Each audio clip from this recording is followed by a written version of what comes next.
Aku dihina dan ditolak calon ibu mertuaku hanya karena aku berpakaian sederhana dan kampungan. Seketika ia berubah 360 derajat setelah tahu aku anak manajer perusahaan terkenal. Halo Bunda, selamat datang kembali ya. Semoga Bunda semuanya dalam keadaan sehat dan bahagia ya. Sebelum masuk ke ceritanya silahkan Bunda-Bunda semuanya absen terlebih dahulu ya. Bunda semuanya dari daerah mana saja yang sudah subscribe semoga rezekinya lancar ya. Aku berdiri di depan cermin kecil yang tergantung di dinding kamar kontrakanku. Cermin itu retak di sudut atas, tapi masih cukup untuk melihat wajahku yang dibalut gugup. Kemeja biru muda yang kupakai sudah kusetrika rapi sejak pagi. Celana kulot hitam kupadukan dengan flat soes yang mulai aus di bagian tumit. Rambutku kuikat setengah ke belakang, berusaha tampak rapi walau tak mewah. Kupandangi diriku dalam diam. Hati ini dipenuhi tanya. Apakah ini cukup untuk bertemu ibu dari laki-laki yang kucintai? Ketika mobil sedan hitam berhenti di depan gang kontrakan, aku menghela napas panjang. Dimas keluar dari pintu belakang, tersenyum cerah seperti biasa. "Siap?" tanyanya sambil membuka pintu untukku. Aku mengangguk, menyembunyikan keresahan di balik senyum tipis. "Tenang aja, Nah. Mamaku memang agak kaku, tapi aku yakin dia bakal suka kamu," katanya saat kami duduk bersebelahan di dalam mobil. Aku hanya membalas dengan anggukan kecil. Dalam hati, aku berharap bisa menghilang. Sesampainya di rumah Dimas, mataku terbelalak. Rumah itu tak berubah sejak terakhir kali aku melihatnya dari kejauhan. Saat Papa dan Bu Rina masih terlibat dalam proyek kerjasama beberapa tahun lalu. Rumah 3 lantai bergaya modern klasik, pagar besi tinggi, taman dengan bunga warna-warni, dan air mancur kecil yang menetes tenang di sisi kiri halaman. "Masuk yuk." Dimas menggenggam tanganku, menguatkan. Tapi langkahku terasa berat. Di dalam, aroma mawar samar menyambut hidungku. Lantai marmer mengilat, lukisan-lukisan abstrak tergantung di dinding, dan kursi beludru yang tampak mahal. "Ma, ini Aruna," kata Dimas begitu kami sampai di ruang tamu. Seorang wanita berusia 50-an berdiri anggun di depan kami. Tubuhnya ramping, wajahnya dipulas rapi, dan penampilannya mencerminkan kelas sosial yang tak terbantahkan. Kalung mutiara melingkar di lehernya, dan jari-jari tangannya berhias cincin berlian. Tatapan pertama Bu Rina jatuh padaku, dan aku bisa merasakan tajamnya seperti pisau. Matanya menelusuri dari kepala hingga kaki, dari ikatan rambutku yang sederhana hingga sepatuku yang tak baru. "Aruna," katanya pelan, seperti mencicipi nama itu di lidahnya. Aku mengangguk cepat. "Selamat malam, Tante. Terima kasih sudah menerima saya." Ia tidak membalas senyumku. "Kamu datang langsung dari tempat kerja?" "Iya, Tante. Saya kerja paruh waktu di kedai kopi." Matanya tak lepas dari jaket yang kusampirkan di lengan. "Kamu tampak sangat sederhana." Dimas tersenyum canggung. "Aruna itu mandiri, Ma. Dia kuliah sambil kerja. Luar biasa, kan?" Bu Rina menoleh ke Dimas, lalu kembali ke arahku. "Mandiri itu baik, asal tidak menjadikanmu lupa bagaimana menempatkan diri." Aku mencoba tetap tersenyum. "Saya mengerti, Tante." "Kamu kuliah di mana?" tanyanya, kini mulai duduk di sofa besar berlapis kain krem. "Universitas Negeri, jurusan komunikasi." "Oh, jadi bukan dari kampus swasta ternama." Bukan juga lulusan luar negeri seperti yang biasa Dimas kenal. Kalimat itu dilempar begitu saja, seolah ia berbicara kepada udara. Aku menahan napas. Tapi Dimas menimpali cepat. MA, Aruna kuliahnya pakai beasiswa penuh. Dia pinter banget. Beasiswa? Bu Rina mengangkat alis. Jadi kamu termasuk yang tidak mampu? Seketika aku merasa seluruh tubuhku membeku. Tante, saya berasal dari keluarga biasa. Tapi saya berusaha keras. Saya yakin kualitas seseorang tidak ditentukan dari asal-usul. Ya? Potong Bu Rina cepat. Itu kalimat klise yang terlalu sering saya dengar. Maaf, Aruna, saya tidak bermaksud kasar. Tapi sebagai ibu, saya punya tanggung jawab. Dimas itu anak satu-satunya. Saya hanya ingin yang terbaik. Tentu, Tante, jawabku lirih. Dan kamu, saya rasa kamu bukan calon menantu yang pantas. Jantungku berhenti berdetak sejenak. Dimas mendongak. MA. Maaf, tapi Mama bicara apa adanya. Mama tidak melihat masa depan yang jelas dari hubungan kalian. Aruna mungkin baik, tapi dalam keluarga ini, ada standar yang harus dijaga. Aku menarik napas dalam-dalam. Saya mengerti, Tante. Bu Rina menatapku lekat. Mengerti tidak sama dengan diterima. Kamu belum tentu bisa bertahan dalam tekanan hidup keluarga besar seperti kami. Dan saya tidak ingin anak saya menjadi kelinci percobaan. MA, kamu keterlaluan. Dimas bangkit, wajahnya merah. Dimas. Bu Rina ikut berdiri. Mama hanya berkata jujur. Kamu tahu seperti apa keluarga kita. Dunia tempat kamu hidup tidak sama dengan dunia tempat Aruna tumbuh. Aku merasa dunia berputar. Ingin rasanya aku lari. Tante, aku bicara dengan suara bergetar. Saya tahu saya bukan siapa-siapa. Tapi saya datang ke sini karena Dimas. Saya tidak minta diterima sekarang. Tapi saya juga tidak minta direndahkan. Bu Rina mendengus. Kau cukup berani juga. Ya. Bukan keberanian, Tante. Hanya harga diri. Suaraku nyaris pecah. Dimas menghampiriku, memelukku dari samping. Kita pulang. Nah, maafkan Mama. Ya, kamu nggak salah apa-apa. Dimas, jangan pergi begitu saja, seru Bu Rina. Kalau Mama belum bisa hargai perempuan yang aku cintai, jangan salahkan aku kalau suatu hari aku memilih pergi dari keluarga ini. Ucapan Dimas menggema di ruang tamu itu. Suasana menjadi hening, menyesakkan. Kami melangkah keluar. Aku tak sanggup berkata apa-apa sampai kami kembali masuk ke mobil. Maaf, Nah, Mama memang begitu. Tapi aku janji, aku akan tetap di sisimu. Aku hanya menatapnya, mata berembun. Terima kasih, Dim. Tapi kalau begini terus, aku takut aku akan menyeretmu dalam perang yang tidak seharusnya kau hadapi.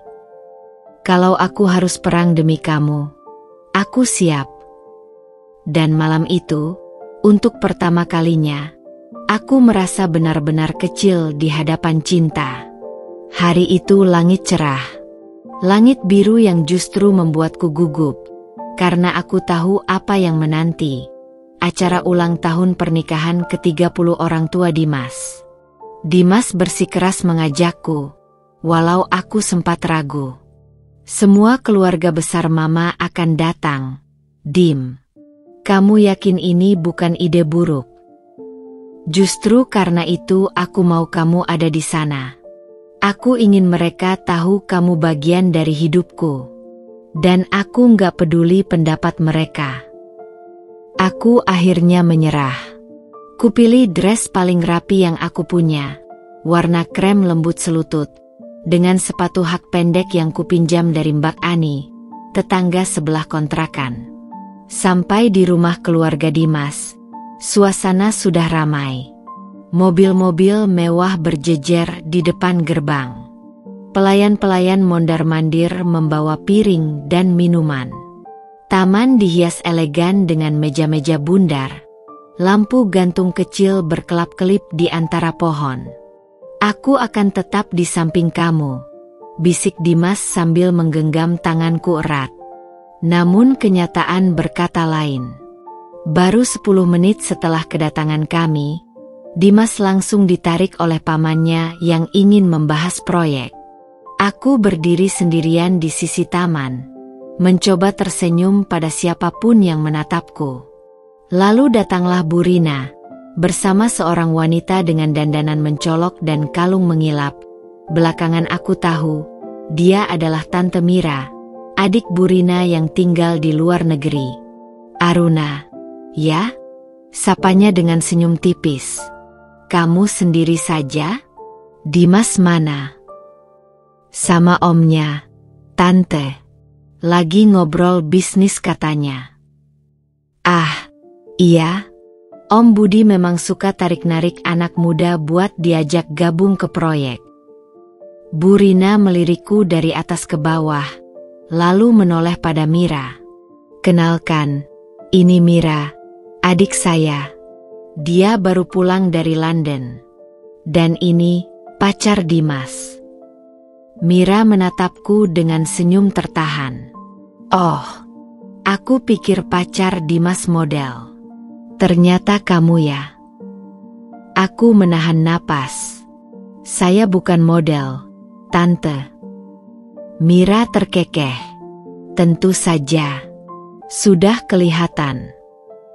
Bu Rina memiringkan kepala. Aruna ini anak yang sederhana, sangat sederhana. Tapi ya begitulah. Anak muda zaman sekarang suka coba-coba. Bukan begitu, Mira?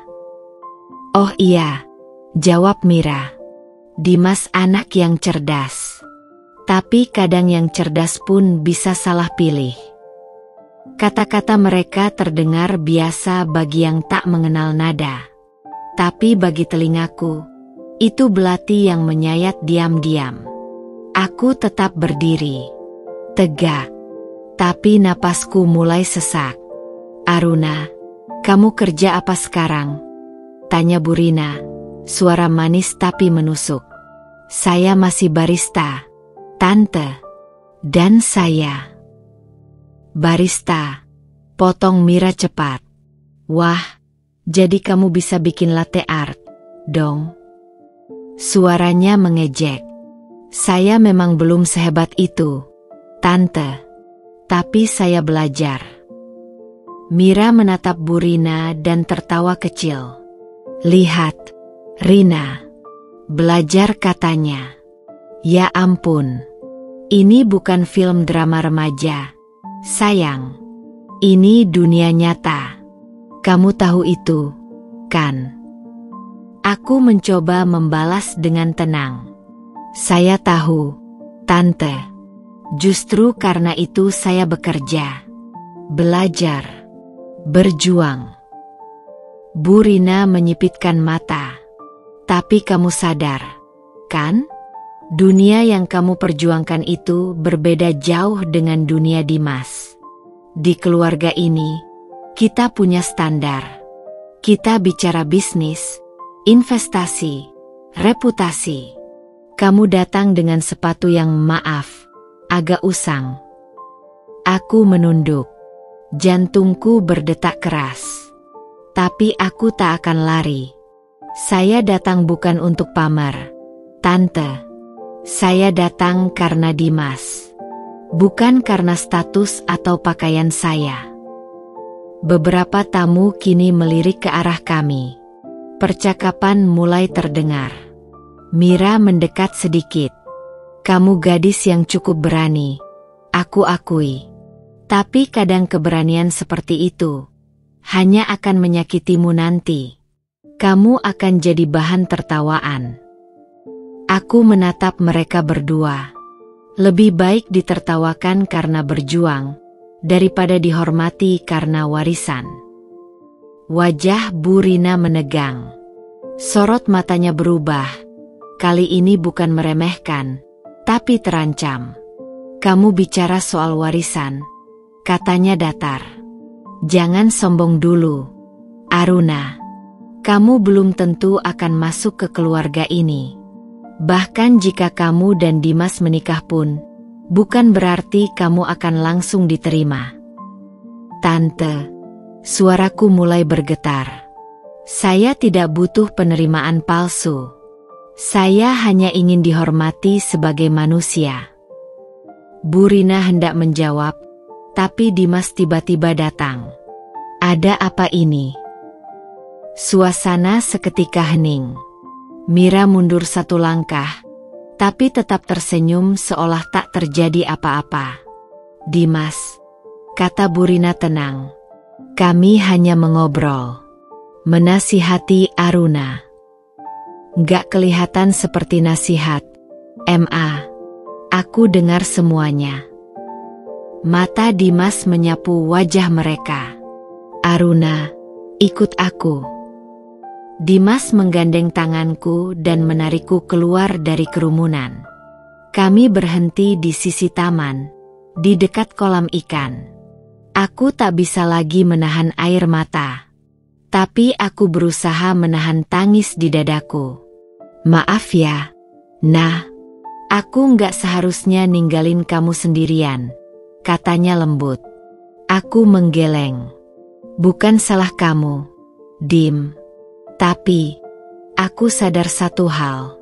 Aku nggak akan pernah cukup baik di mata mereka. Nah, dengar aku. Dimas memegang pundakku. Aku mencintaimu. Dan aku akan pertahankan ini, meski dunia bilang kamu bukan apa-apa.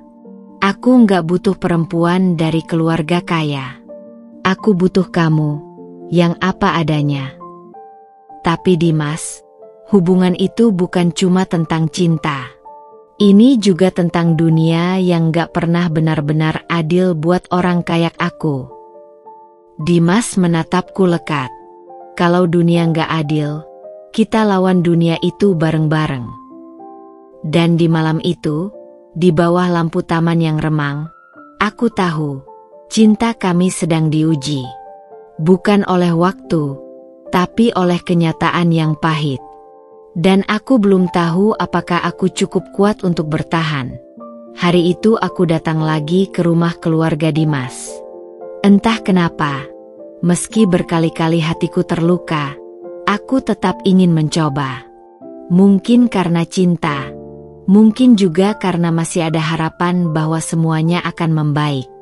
Dimas bilang ibunya mulai melunak. Ia memintaku datang untuk makan malam keluarga, mengatakan bahwa ini saat yang tepat untuk mulai mengenal lebih dekat. Aku datang dengan dress biru langit dan cardigan putih. Rambutku kutata rapi, bibirku kuberi sedikit warna. Kupikir, jika aku tampil sebaik mungkin, mungkin hatinya akan sedikit terbuka. Namun ternyata, hatinya tetap seperti baja. Meja makan malam panjang itu dipenuhi hidangan mewah. Ada daging sapi panggang, udang saus lemon, sup asparagus, dan berbagai makanan yang hanya bisa kulihat di layar ponsel biasanya. Aku mengangguk, mencoba tersenyum. Terima kasih, Tante. Aku menunduk, menusuk nasi di piringku perlahan. Rasanya lidahku keluh. Tapi Bu Rina belum selesai. Kamu tahu, Mira, katanya sambil memotong steak, aku masih belum mengerti apa yang dilihat Dimas dari Aruna. Mira tertawa pelan. Mungkin Dimas ingin mencoba tantangan. Kadang laki-laki bosan dengan perempuan yang terlalu sempurna. Jadi dia cari sesuatu yang berbeda. Aku menelan ludah. Jantungku berdetak cepat. Aku melirik Dimas. Dia diam. Tangannya masih memegang garpu.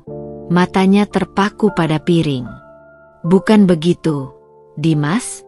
Pancing Mira sambil tersenyum. Dimas hanya tertawa kecil. Kalian ini suka bercanda. Itu saja. Tak ada pembelaan. Tak ada kata, Mama, cukup. Tak ada, Tante, jangan begitu. Aku menatapnya dalam diam. Tapi Dimas menolak menoleh. Aruna kerja apa sekarang? Tanya Bu Rina, masih sambil mengunyah. Masih di kafe, Tante. Oh, jadi belum naik kelas juga? Ya, dulu kamu bilang sedang belajar. Sekarang masih di situ juga. Perkembangan kamu lambat. Ya. Kakiku gemetar di bawah meja. Aku genggam sendok kuat-kuat.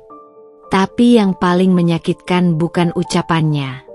Yang paling menyakitkan adalah tatapan Dimas yang tak kunjung berpaling padaku. Dia hanya diam. Aruna masih kuliah juga. Wajar kalau belum bisa langsung melesat.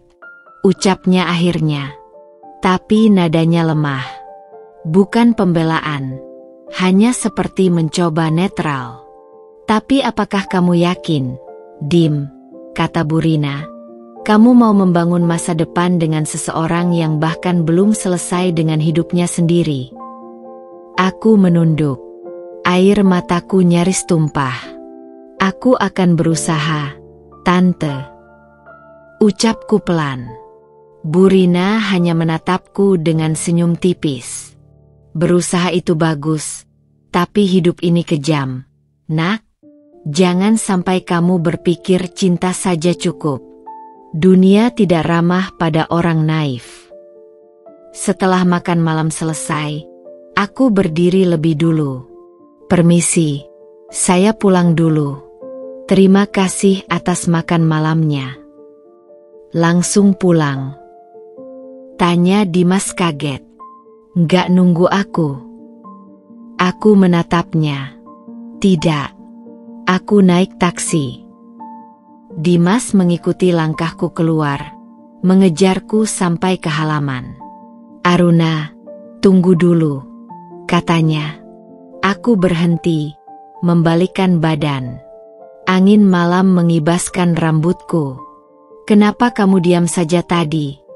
Tanyaku, pelan tapi penuh luka. Kenapa kamu biarkan mereka bicara seperti itu lagi, dan lagi?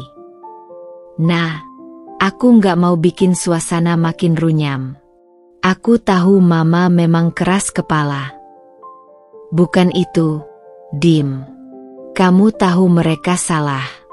Kamu tahu mereka merendahkanku di depanmu. Dan kamu cuma duduk diam. Dimas menghela napas. Aku cuma nggak mau kamu makin malu. Kalau aku membantah mereka, suasana bisa kacau. Mama bisa lebih kasar. Aku menatapnya dalam-dalam. Jadi diam itu bentuk perlindunganmu? Dimas menunduk. Bagiku, diamu justru paling menyakitkan, kataku. Setiap kata yang keluar dari mulut ibumu terasa seperti peluru. Tapi yang membuatku terluka adalah kamu yang berdiri di sampingku tapi membiarkanku sendiri. Nah, aku minta maaf. Aku nggak bermaksud. Aku bisa terima jika dunia menolak aku.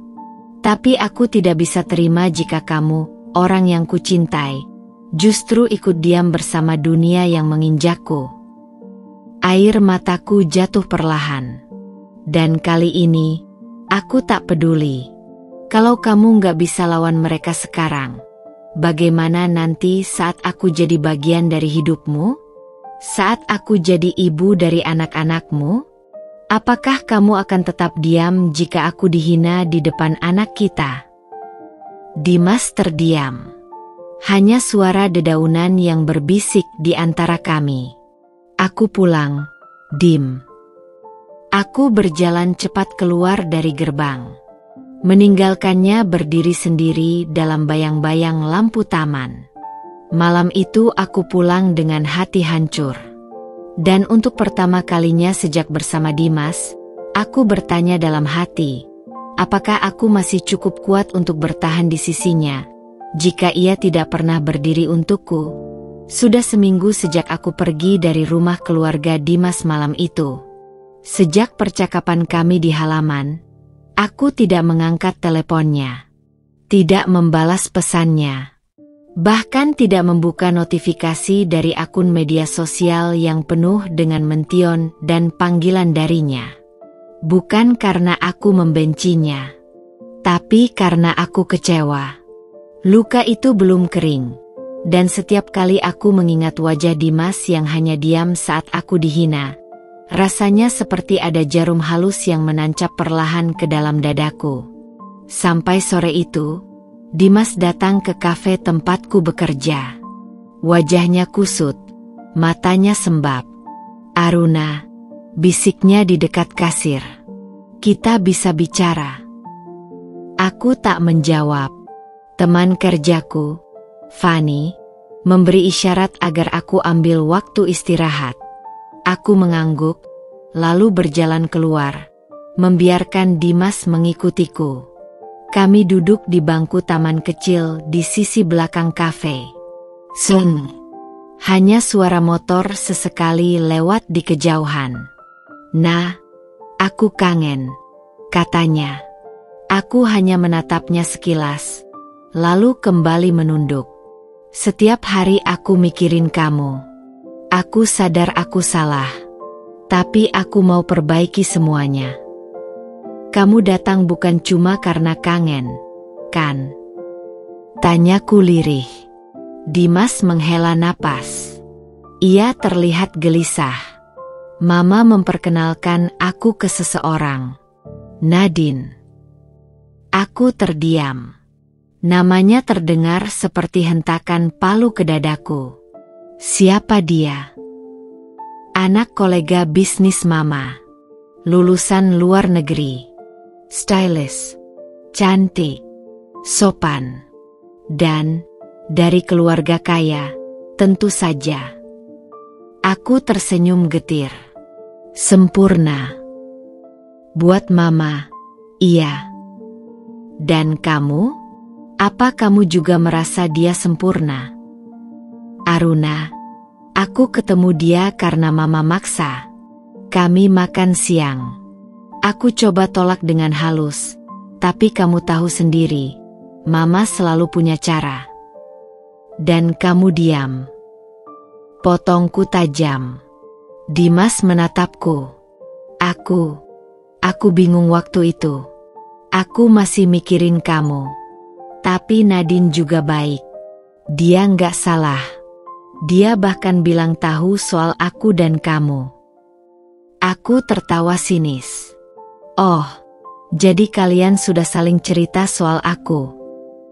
Nah, jangan begini. Aku cuma mau tahu satu hal, Dim.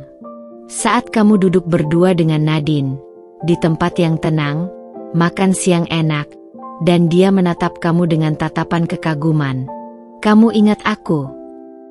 Setiap detik, ucapnya lirih. Tapi entah kenapa, kalimat itu tak mengobati apapun. Justru terasa palsu. Hambar. Aku bukan Nadine, Dim. Aku bukan perempuan yang bisa duduk anggun dalam acara keluarga, ngobrol tentang saham, atau bicara 3 bahasa. Aku ini Aruna. Gadis kontrakan yang kamu ajak naik motor ke kampus dulu, yang bajunya sering cuma 2 pasang. Dan makan siangnya kadang cuma mie instan. Aku tahu siapa kamu. Dan aku mencintai kamu karena semua itu. Tapi kamu tidak cukup kuat untuk melawan ibumu. Dan sekarang kamu bahkan tak bisa menolak perjodohan. Dimas memegang tanganku. Tolong, Nah, beri aku waktu. Aku janji, aku akan bicarakan ini semua ke Mama. Aku akan bilang, aku nggak mau siapapun selain kamu. Aku menatapnya dengan mata berair. Aku sudah beri kamu waktu sejak malam pertama kita ke rumah itu, Dim. Sejak pertama aku dihina. Sejak pertama aku berdiri sendirian di ruang keluargamu, dikelilingi orang-orang yang tertawa di belakangku. Tapi kamu selalu terlambat. Dimas terdiam. Ia menarik napas panjang, lalu menunduk. Mama sudah mulai sebar undangan kecil. Katanya, cuma acara makan siang antara dua keluarga. Kata-kata itu membuat jantungku seperti diremas. Aku berdiri. Kalau begitu, silakan jalani. Tapi jangan datang ke sini lagi. Jangan buat aku berharap. Aruna, aku mohon. Pergi, Dim. Bisikku.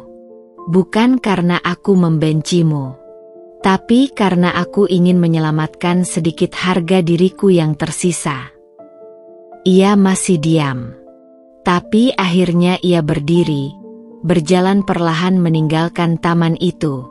Sekilas ia menoleh. Dan untuk pertama kalinya, aku melihat mata Dimas penuh kehilangan. Malamnya aku duduk di kamar kontrakan. Lampu mati, hanya diterangi cahaya dari ponsel. Aku membuka media sosial Dimas. Di sana, sebuah foto diunggah oleh ibunya, Bu Rina. Nadine ke Dimas. Cocok, bukan? Mereka berdiri berdua di depan sebuah restoran mahal. Dimas mengenakan jas hitam. Nadine tersenyum anggun dengan dress biru tua. Sempurna. Aku mematikan ponselku, lalu menangis. Kali ini, aku tak mencoba menahan. Dan dalam tangis itu, aku tahu, mungkin cinta saja memang tak pernah cukup. Sudah hampir 2 minggu aku tak bertemu Dimas. Meski aku berusaha meyakinkan diri untuk benar-benar menjauh, nyatanya setiap malam aku masih menunggu, berharap ada keajaiban. Entah itu keberanian dari Dimas, atau sekadar kabar bahwa dia tetap bertahan memilihku. Namun yang datang justru badai. Sore itu, aku sedang duduk di beranda kontrakan sambil menyeduh teh hangat, mencoba menyibukkan diri dengan skripsi. Ponselku tiba-tiba berdering. Nomor tak dikenal. Halo, sapaku hati-hati. Ini Aruna? Suara di seberang terdengar tajam. Iya. Ini siapa ya? Aku Mira. Tante Dimas. Tubuhku langsung menegang. Lusa datang ke rumah. Ya. Kita perlu bicara. Jangan buat alasan. Ucapnya singkat lalu sambungan terputus begitu saja. Aku terdiam. Tak tahu harus merasa apa. Takut, muak, atau justru ingin menolak mentah-mentah. 2 hari kemudian, aku berdiri lagi di depan rumah mewah keluarga Dimas. Rasanya seperti masuk ke sarang singa. Bu Rina sedang tak di rumah.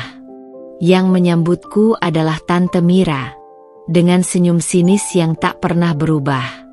Kamu masih berani datang, katanya sambil menyeruput kopi. Ada apa, Tante? Kalau ada yang ingin dibicarakan, tolong langsung saja, ujarku, berusaha tenang meski telapak tanganku basah dingin. Tante Mira meletakkan ponselnya di meja. Aku cuma ingin menunjukkan ini. Ia membuka galeri pesan, lalu memperlihatkan tangkapan layar sebuah chat. Ponsel dengan panah kanan. Aruna, aku sebenarnya nggak cinta sama Dimas. Aku cuma pengen bantu ayahku sabotase perusahaan kalian. Uang mereka terlalu mudah diambil. Aruna, santai aja. Sebentar lagi aku pasti nikah sama Dimas. Baru deh kita mulai rencana. Aku terkesiap. Itu bukan aku. Aku nggak pernah nulis begitu. Oh, kamu bisa bilang itu akun palsu. Pasti begitu kan jawabannya. Mira tertawa. Sayangnya, aku sudah tunjukkan ke Dimas kemarin. Dan sejujurnya, dia mulai ragu. Mataku panas. Kenapa tante lakukan ini? Tahu kenapa kamu gak pantas untuk keluarga ini? Katanya, mendekat. Karena kamu bisa saja anak direktur. Tapi kamu memilih sembunyi dan bermain jadi gadis sederhana. Itu licik.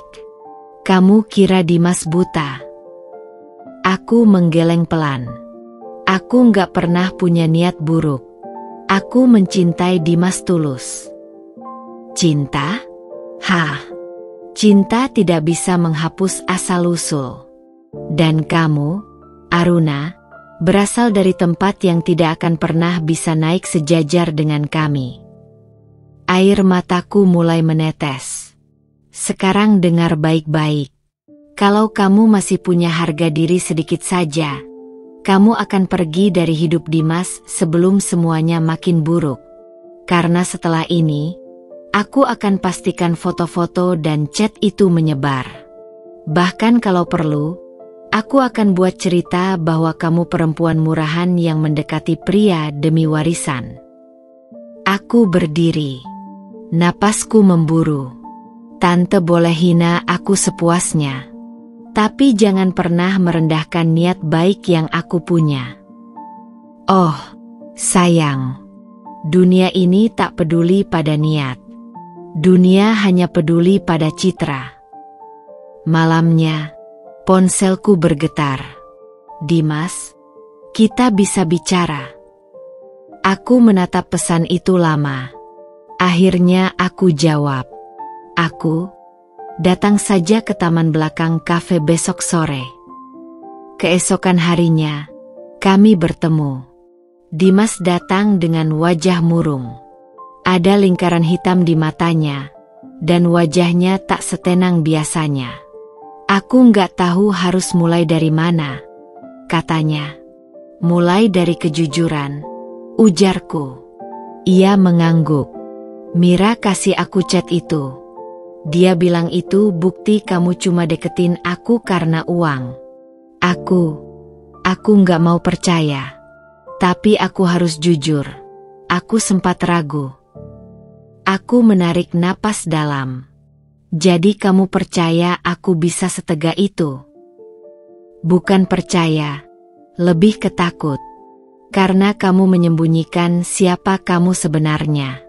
Kamu anak Pak Surya, Direktur Aruna Group, tapi kamu pura-pura jadi orang biasa.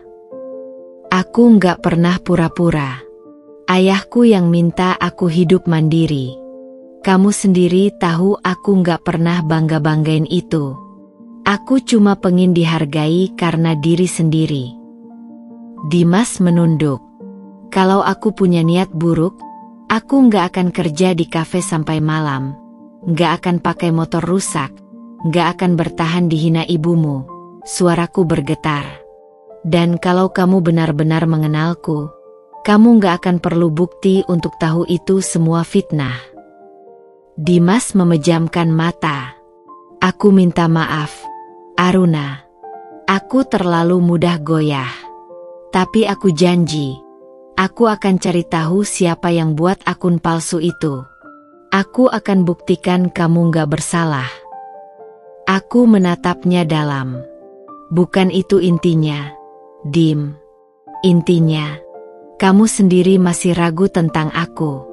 Dan itu lebih menyakitkan dari fitnah manapun. Hening. Angin sore berhembus pelan. Dimas mencoba menggenggam tanganku, tapi aku menariknya pelan. Aku butuh waktu, kataku akhirnya. Untuk memulihkan luka yang kamu diamkan, dan untuk memaafkan bahwa kamu sempat meragukanku. Dimas mengangguk perlahan. Dan sekali lagi, kami berpisah, tapi kali ini, bukan karena benci, melainkan karena rasa percaya yang mulai retak, dan perjuangan yang mulai terasa tidak seimbang. Hari itu Dimas mengirim pesan lagi. Nah, aku minta tolong. Temenin aku ke acara ulang tahun sepupuku, Vira. Mama juga bakal di sana. Aku janji, aku bakal di sampingmu. Aku membacanya dengan napas tertahan. Rasanya seperti deja vu. Masuk lagi ke lingkungan orang-orang yang dulu melukai harga diriku. Tapi aku juga tahu, ini bukan tentang mereka. Ini tentang aku yang harus membuktikan. Aku tidak akan terus mundur hanya karena luka. Pakai saja apa yang kamu suka, kata Dimas saat kami bertemu sore itu. Kamu nggak perlu kelihatan mahal buat layak berdiri di sisiku. Aku tersenyum. Aku juga nggak akan berubah jadi orang lain cuma buat diterima orang-orangmu. Malam itu, aku mengenakan blus putih sederhana dan celana panjang warna krem yang bersih dan rapi. Aku sempat menata rambutku pelan-pelan, memoles sedikit lip balm, dan memakai tas kecil hadiah dari almarhum ibu. Bukan barang mahal, tapi bagiku penuh kenangan. Kami tiba di mal besar di pusat kota. Di lantai atas, sebuah restoran mewah disulap menjadi venue ulang tahun. Lampu temaram, musik lembut, dan para tamu yang berdandan seperti dari majalah fashion. Dan kemudian, semua mata seakan beralih padaku. Beberapa tamu perempuan berbisik sambil menahan senyum. Laki-laki dengan jas necis memandangku seolah aku salah tempat. Tapi aku tetap menegakkan kepala. Aruna A. Suara cempreng yang aku kenali langsung menyambut. Tante Mira melambai dengan senyum palsunya. Aku dan Dimas berjalan ke arahnya. Di sana sudah berdiri Bu Rina dengan gaun satin keemasan. Vira si empunya acara yang masih SMA tapi mengenakan dress seperti selebriti. Dan, tentu saja, Nadine. Ya, dia ada di sana. Bersanding dengan orang-orang yang mencintai kemewahan, dia terlihat sangat menyatu. Selamat ulang tahun ya, Vira, kataku sopan. Vira tersenyum kaku. Makasih, Mbak. Siapa? Tante Mira langsung terkekeh. Oh, dia pacarnya Dimas. Namanya Aruna. Anak kontrakan yang suka main jadi Cinderella. Beberapa tamu tertawa. Dimas menatap ibunya dengan tajam. Tante, cukup. Tapi Bu Rina angkat tangan pelan. Tenang, Dimas. Kami cuma bercanda. Lagi pula, penampilan Aruna hari ini sangat klasik. Klasik, celetuk Nadine, menahan tawa. Itu tas, mirip tas mama-mama pengajian di kompleks rumahku. Vintage banget. Tawa meledak. Aku terpaku. Rasanya ingin pergi, tapi kakiku tak bisa bergerak. Mungkin kita harus kasih Aruna voucher belanja. Setidaknya biar tampilannya bisa selaras sama tamu lain. Ujar Tante Mira sambil menyodorkan kartu. Ini, anggap saja hadiah, welcome, dari keluarga kami. Dimas berdiri di sampingku, menggenggam tanganku. Cukup semua. Ini keterlaluan. Tapi Bu Rina tersenyum angkuh. Kami hanya peduli, Nak. Jangan sampai Dimas jadi bahan tertawaan di komunitas kami. Aku tak tahan lagi. Dengan suara bergetar, aku berkata, aku datang ke sini bukan untuk dipermalukan. Aku datang karena Dimas memintaku. Tapi sekarang aku sadar, Aku memang tak pernah diterima. Aku melangkah pergi. Tapi sebelum benar-benar meninggalkan ruangan, aku berhenti dan menatap mereka. Bajuku mungkin murah. Tasku mungkin tak bermerek. Tapi harga diriku tidak untuk kalian injak-injak. Aku lalu berjalan cepat, menahan air mata yang mulai menumpuk. Dimas mengejar. Aruna, maaf, aku pikir semua akan baik-baik saja, katanya di parkiran. Aku menatapnya dengan mata sembab. Kamu salah. Selama mereka tidak berubah, aku akan selalu jadi bahan tertawaan. Dan aku gak mau terus jadi boneka diam yang kamu bawa ke pesta hanya untuk diterkam bersama-sama. Dimas tak menjawab. Tapi untuk pertama kalinya, aku lihat matanya penuh luka yang tak lagi ia sembunyikan. Dan di tengah keramaian mall, aku kembali menyadari, menjadi kuat bukan berarti tidak pernah rapuh. Tapi memilih bangkit meski direndahkan berkali-kali. Aku mengurung diri 2 hari penuh. Lampu kamarku dibiarkan padam sejak malam aku pulang dari pesta ulang tahun itu. Makanan tak tersentuh, ponselku silent, dan skripsi yang biasanya jadi pelarian kini kututup rapat. Setiap kali memejamkan mata, tawa Nadine dan Tante Mira kembali terngiang. Wajah Bu Rina yang penuh penilaian itu terus muncul. Bahkan senyum gugup Dimas pun kini menyakitkan. Aku merasa seperti bercermin dan tak mengenali siapapun yang kulihat. Bukan lagi Aruna yang kuat, bukan pula gadis sederhana yang mencintai hidup meski susah. Semua berubah. Dan entah kenapa, aku merasa kalah. Tok tok tok.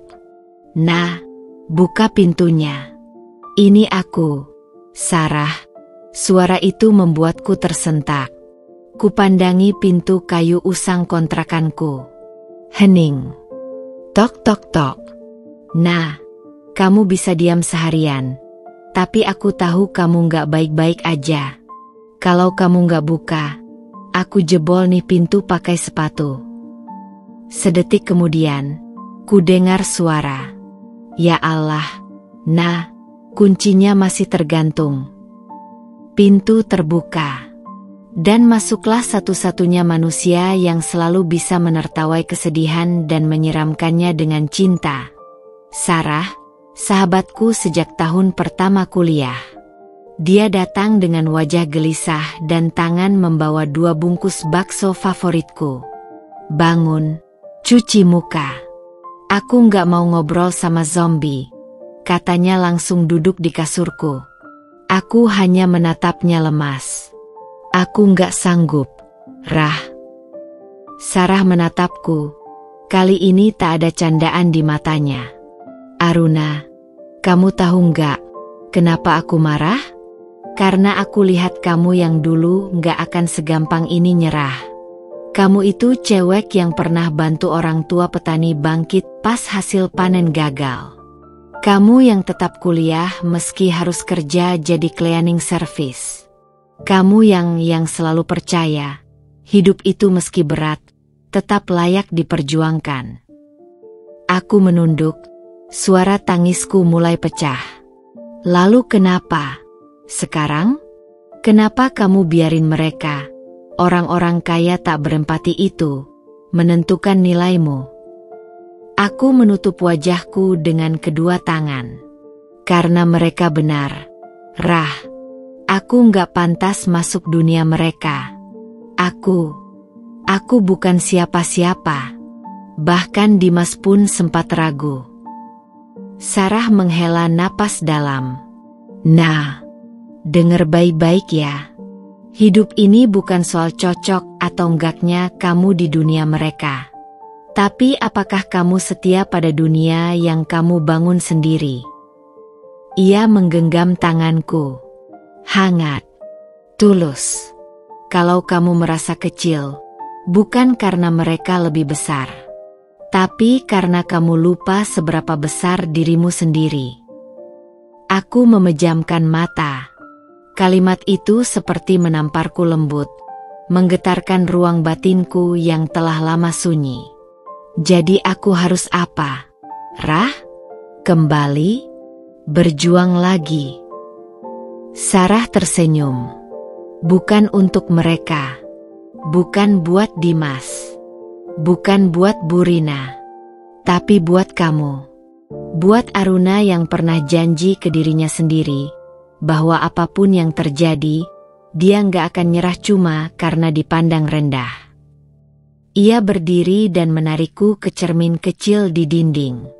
Lihat itu. Lihat mata kamu. Kamu tahu nggak? Mata itu pernah menatap ayahmu dengan bangga saat kamu bilang mau hidup dari bawah. Masa sekarang malah kamu tundukkan? Aku perlahan tersenyum, meski air mataku belum kering. Untuk pertama kalinya dalam beberapa hari, aku merasa hidup. Rah. HM.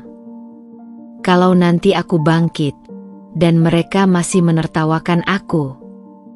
Sarah tertawa kecil. Kita lemparin sendal.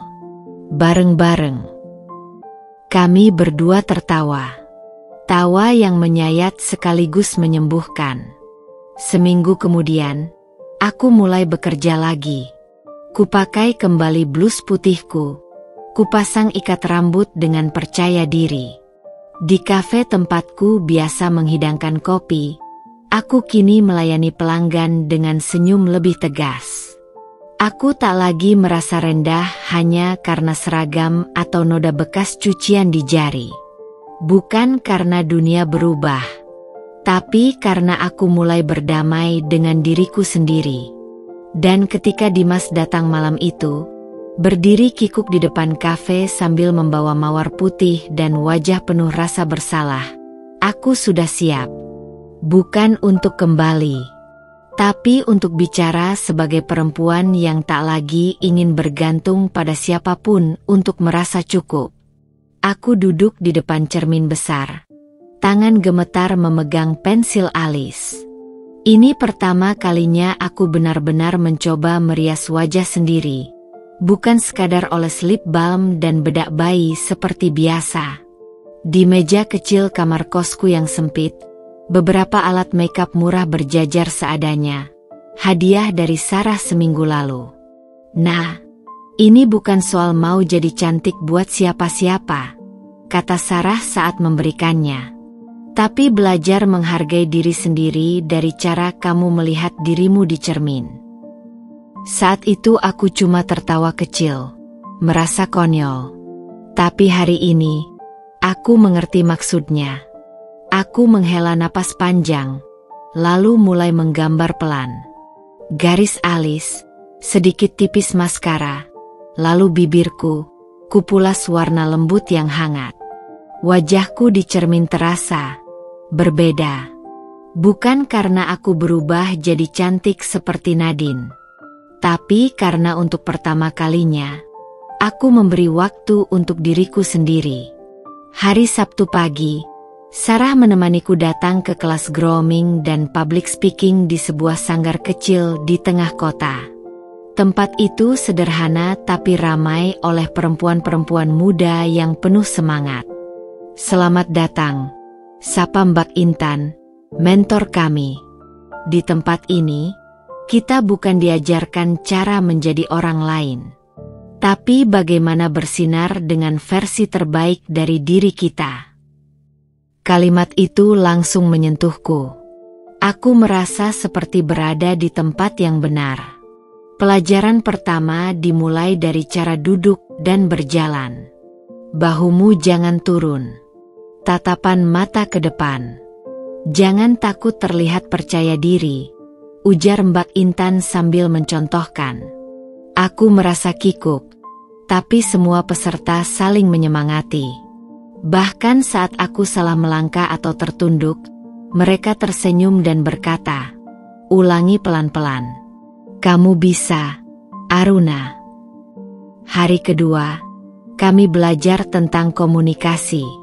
Bagaimana memperkenalkan diri, cara bicara di depan umum, dan mengatur nada suara agar terdengar mantap tapi tetap lembut. "Jangan takut didengar," kata Mbak Intan padaku. "Suaramu pantas didengar. Ceritamu penting. Jangan pernah merendahkan dirimu dalam dialog dengan siapapun." Kata-kata itu menusuk dalam. Karena selama ini, aku memang selalu merasa suaraku tak sepenting orang lain. Terlalu sering diam. Terlalu takut salah. Di hari ketiga, aku berlatih makeup bersama para peserta lain. Salah satunya, Mbak Rere, langsung memelukku setelah sesi selesai. "Kamu punya aura tenang yang langka.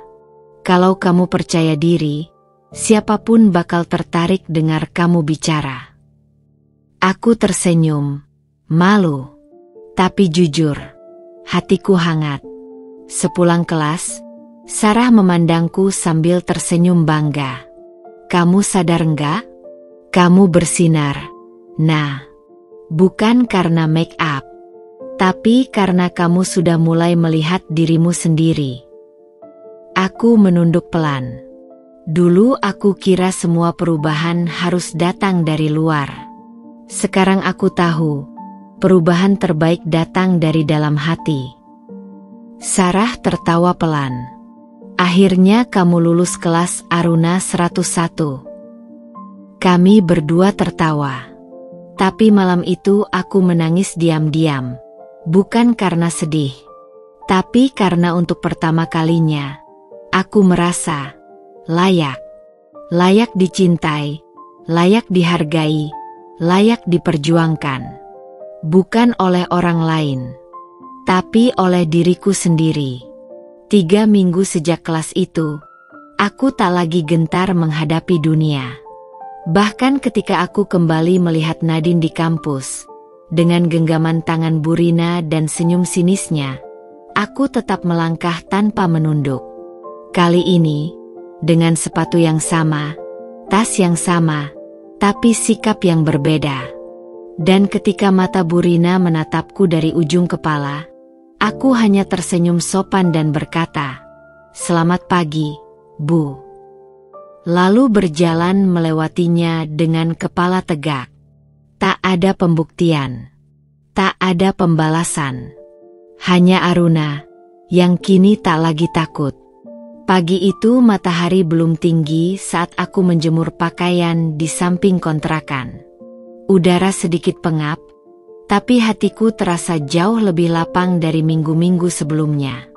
Mungkin karena untuk pertama kalinya, aku merasa hidup bukan cuma tentang bertahan, tapi juga tentang tumbuh. "Aruna A." Suara itu datang dari Bu Ijah, tetangga depan rumah, sambil menggulung tikar usai menyapu halaman. "Kamu sekarang makin cantik ya. Aura kamu beda." Aku tersipu malu. "Ah, Bu Ijah bisa aja. Saya masih Aruna yang dulu kok." "Iya, tapi Aruna yang sekarang lebih tegas. Lebih bersinar," katanya sambil tersenyum hangat. "Kami semua bangga sama kamu, Nak." Aku hanya bisa tertawa kecil.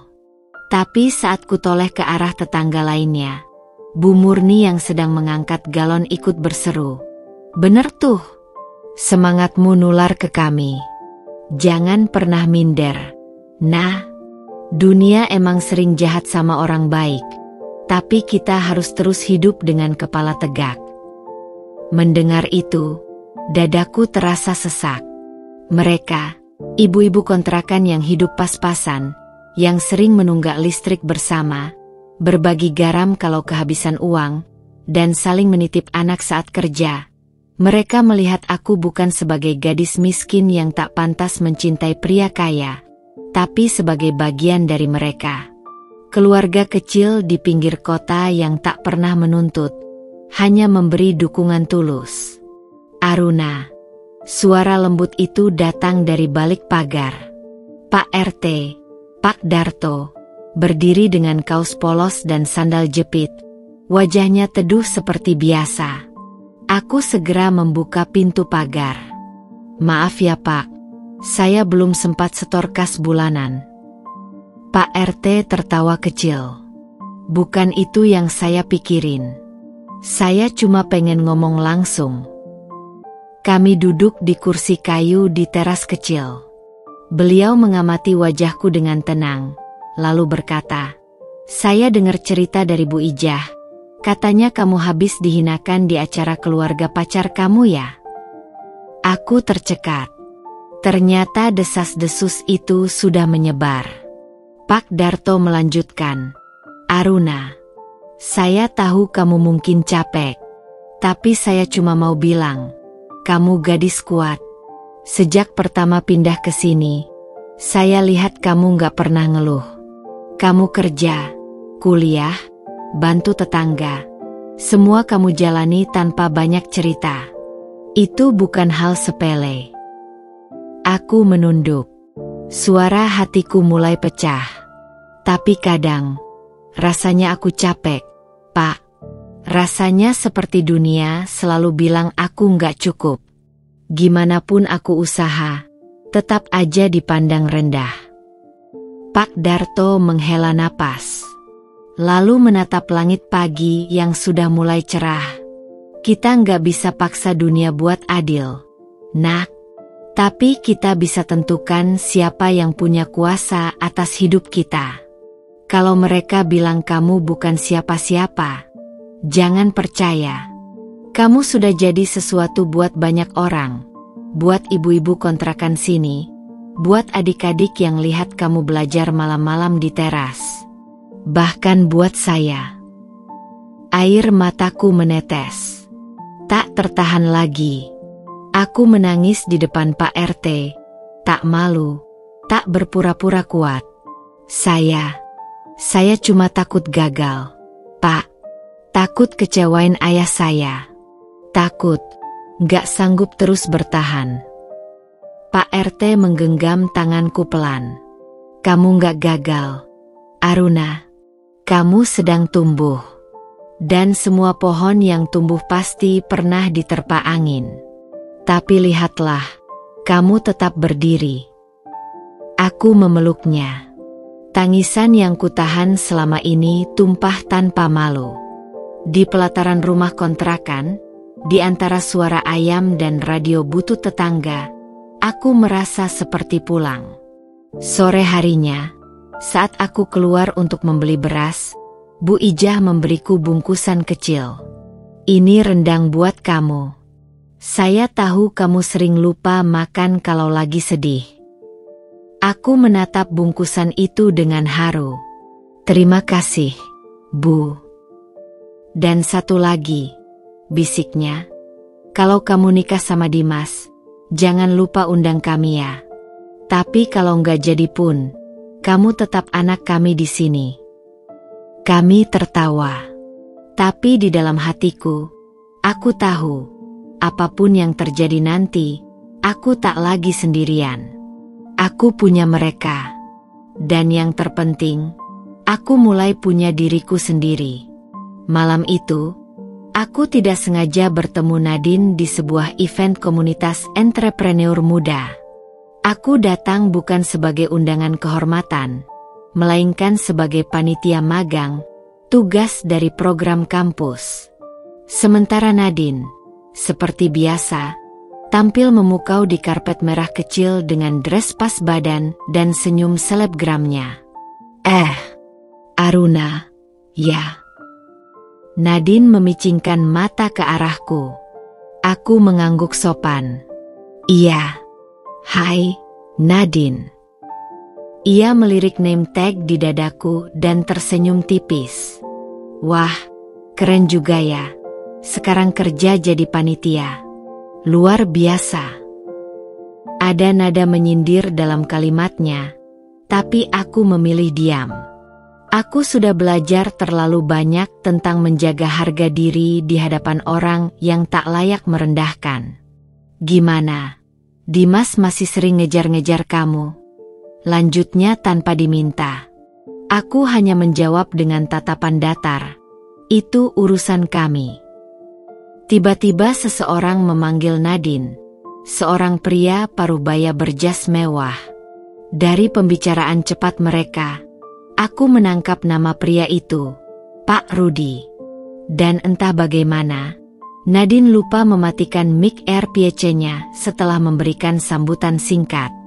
Suaranya bocor ke sistem speaker yang kebetulan sedang disetting ulang oleh operator. Tidak keras, tapi cukup jelas terdengar olehku dan beberapa orang terdekat di backstage. Aku cuma butuh 1-2 bulan lagi dekatin Dimas. Begitu aku dapat koneksi ke direksi perusahaan ayahnya, game over. Aku nggak butuh cowok kayak dia beneran kok. Gila aja aku nikah sama pria yang masih nunggu restu maminya. Aku membeku. Jantungku berdegup keras. Untuk sesaat, dunia seperti membeku di sekelilingku. Suara itu, nada manipulatif yang penuh perhitungan, berasal dari mulut perempuan yang selama ini dikagumi semua orang sebagai sempurna. Nadine, gadis kaya yang selalu menganggapku murahan, ternyata tak lebih dari wanita oportunis yang haus akses kekuasaan. Beberapa menit kemudian, Nadine kembali ke belakang panggung dan sempat menatapku tajam. Seolah menyadari aku mendengar semuanya. Jangan sok polos ya, Aruna. Dunia ini milik orang yang bisa mainkan peran. Kamu gak cocok ada di peta permainan ini. Aku menatapnya dengan pandangan berbeda kali ini. Bukan aku yang gak cocok, Nadine, ucapku tenang, tapi kamu yang akan lelah karena harus terus pakai topeng. Dia tertawa sinis, lalu pergi tanpa membalas. Di malam yang sama, aku berjalan sendirian pulang, menyusuri jalanan kota yang mulai sepi. Udara dingin menusuk tulang, tapi ada bara kecil dalam hatiku yang menyala. Untuk pertama kalinya, aku tak merasa kalah. Aku tahu sekarang bahwa semua caci maki yang kuterima selama ini bukan karena aku tidak layak, tapi karena aku mengancam kemunafikan mereka. Karena aku, dengan segala kekurangan, memilih untuk jujur, untuk tulus. Dan yang paling menyakitkan, Dimas ternyata juga sedang dimanipulasi.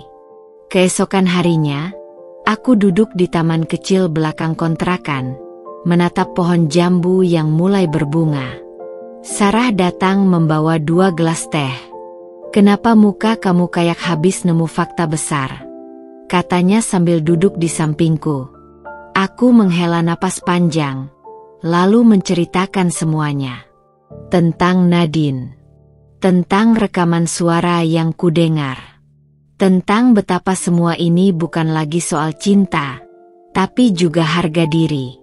Sarah mendengarkanku penuh perhatian. Lalu dengan pelan berkata, "Kamu harus cerita ke Dimas." Aku menoleh. Buat apa? Karena dia berhak tahu kebenaran. Dan karena kamu, bukan orang yang sembunyi saat tahu kebenaran penting. Aku terdiam. Apa kamu masih cinta sama dia? Tanya Sarah pelan. Aku memejamkan mata. Aku masih punya rasa, tapi aku juga punya luka. Sarah menggenggam tanganku.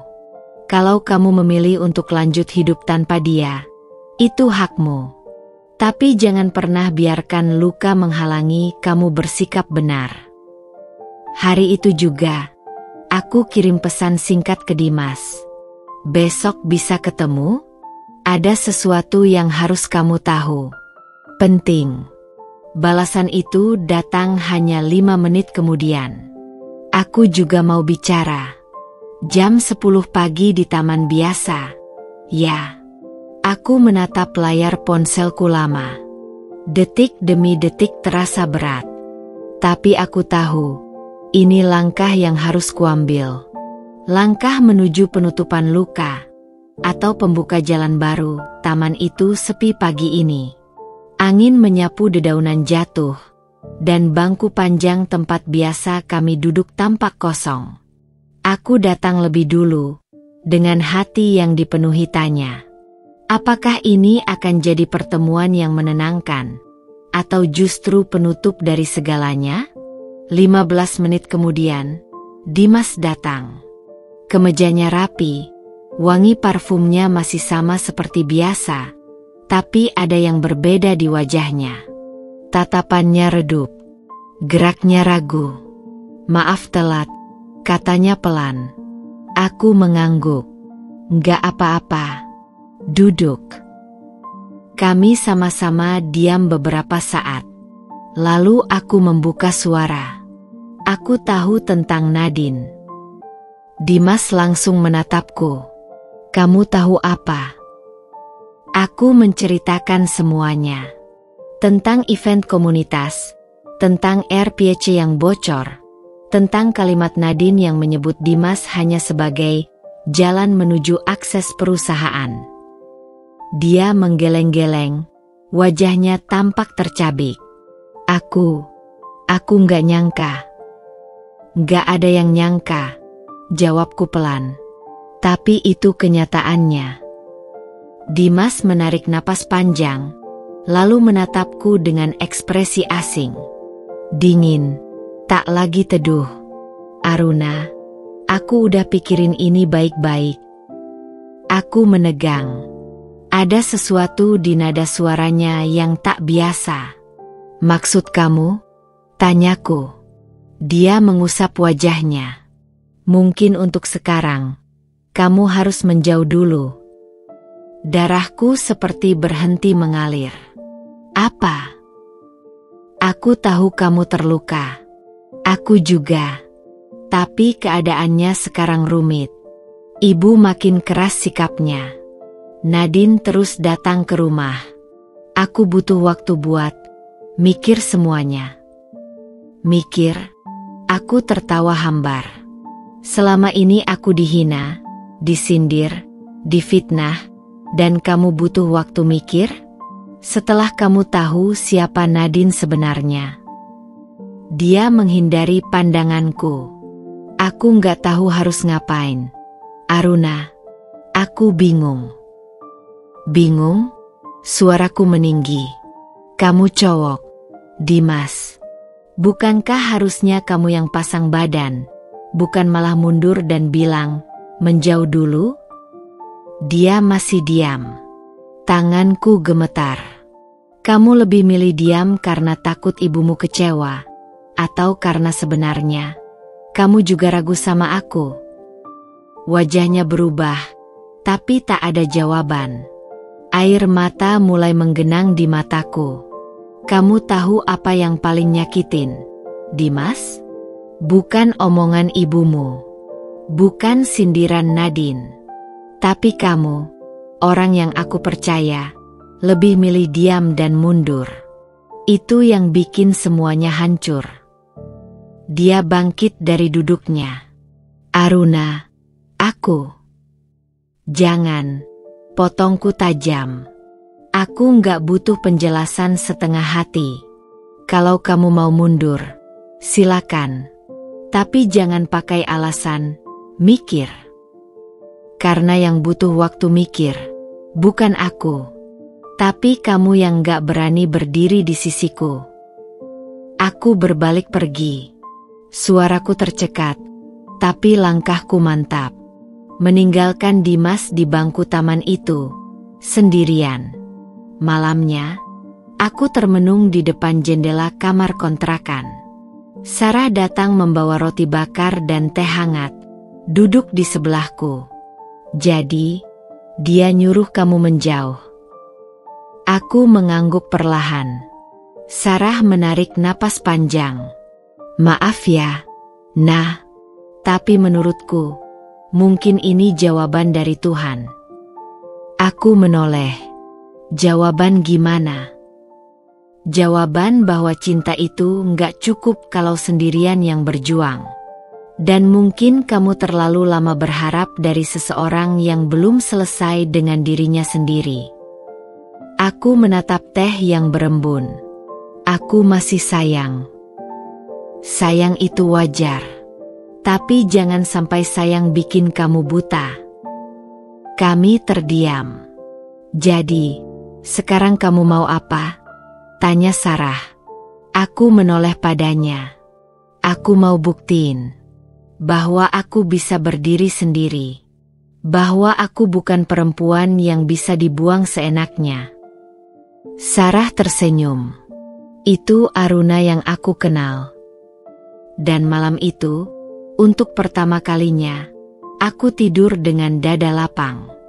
Bukan karena tak sakit lagi, tapi karena aku sudah tak mau bergantung pada siapapun untuk sembuh. Sudah 3 hari sejak aku terakhir bertemu Dimas di taman itu.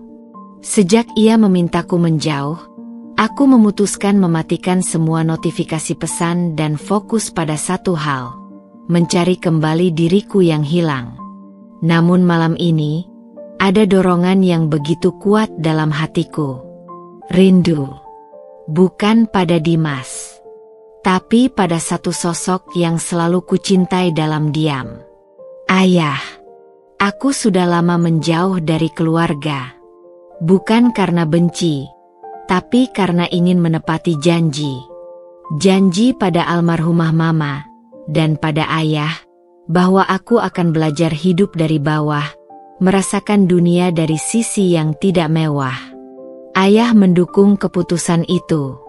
Ia bahkan yang menyarankan aku tinggal sendiri dan tidak membuka jati diriku. Ia ingin aku tidak tumbuh jadi gadis manja pewaris harta, tapi perempuan tangguh yang tahu cara berdiri saat jatuh. Dan malam ini, aku naik taksi dan pulang ke rumah ayah. Gerbang besar itu masih sama. Rumah 2 lantai bergaya klasik, halaman luas dengan air mancur di tengah. Tapi yang paling menyentuh hatiku adalah sosok laki-laki parubaya dengan rambut mulai memutih yang berdiri di beranda, menatap ke arah mobilku dengan senyum dan mata berkaca-kaca. Aruna, bisiknya lirih, seperti takut itu hanya mimpi. Aku turun dari mobil dan menghampirinya perlahan. Ayah, kataku pelan. Dan seperti pecahan gelas yang tak bisa ditahan, kami langsung berpelukan. Tangisnya pecah lebih dulu. Ayah rindu sekali.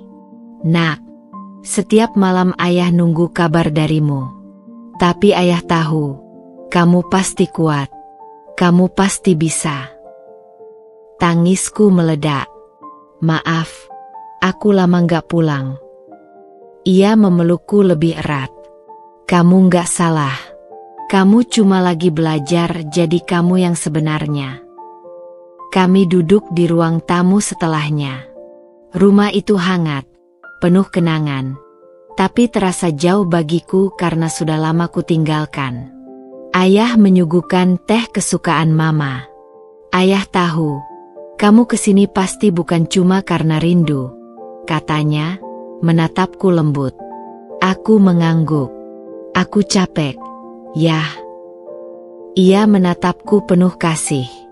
Aku jatuh cinta pada seorang pria, tapi aku dikhianati. Bukan karena dia selingkuh, tapi karena dia gak punya cukup keberanian untuk membelaku.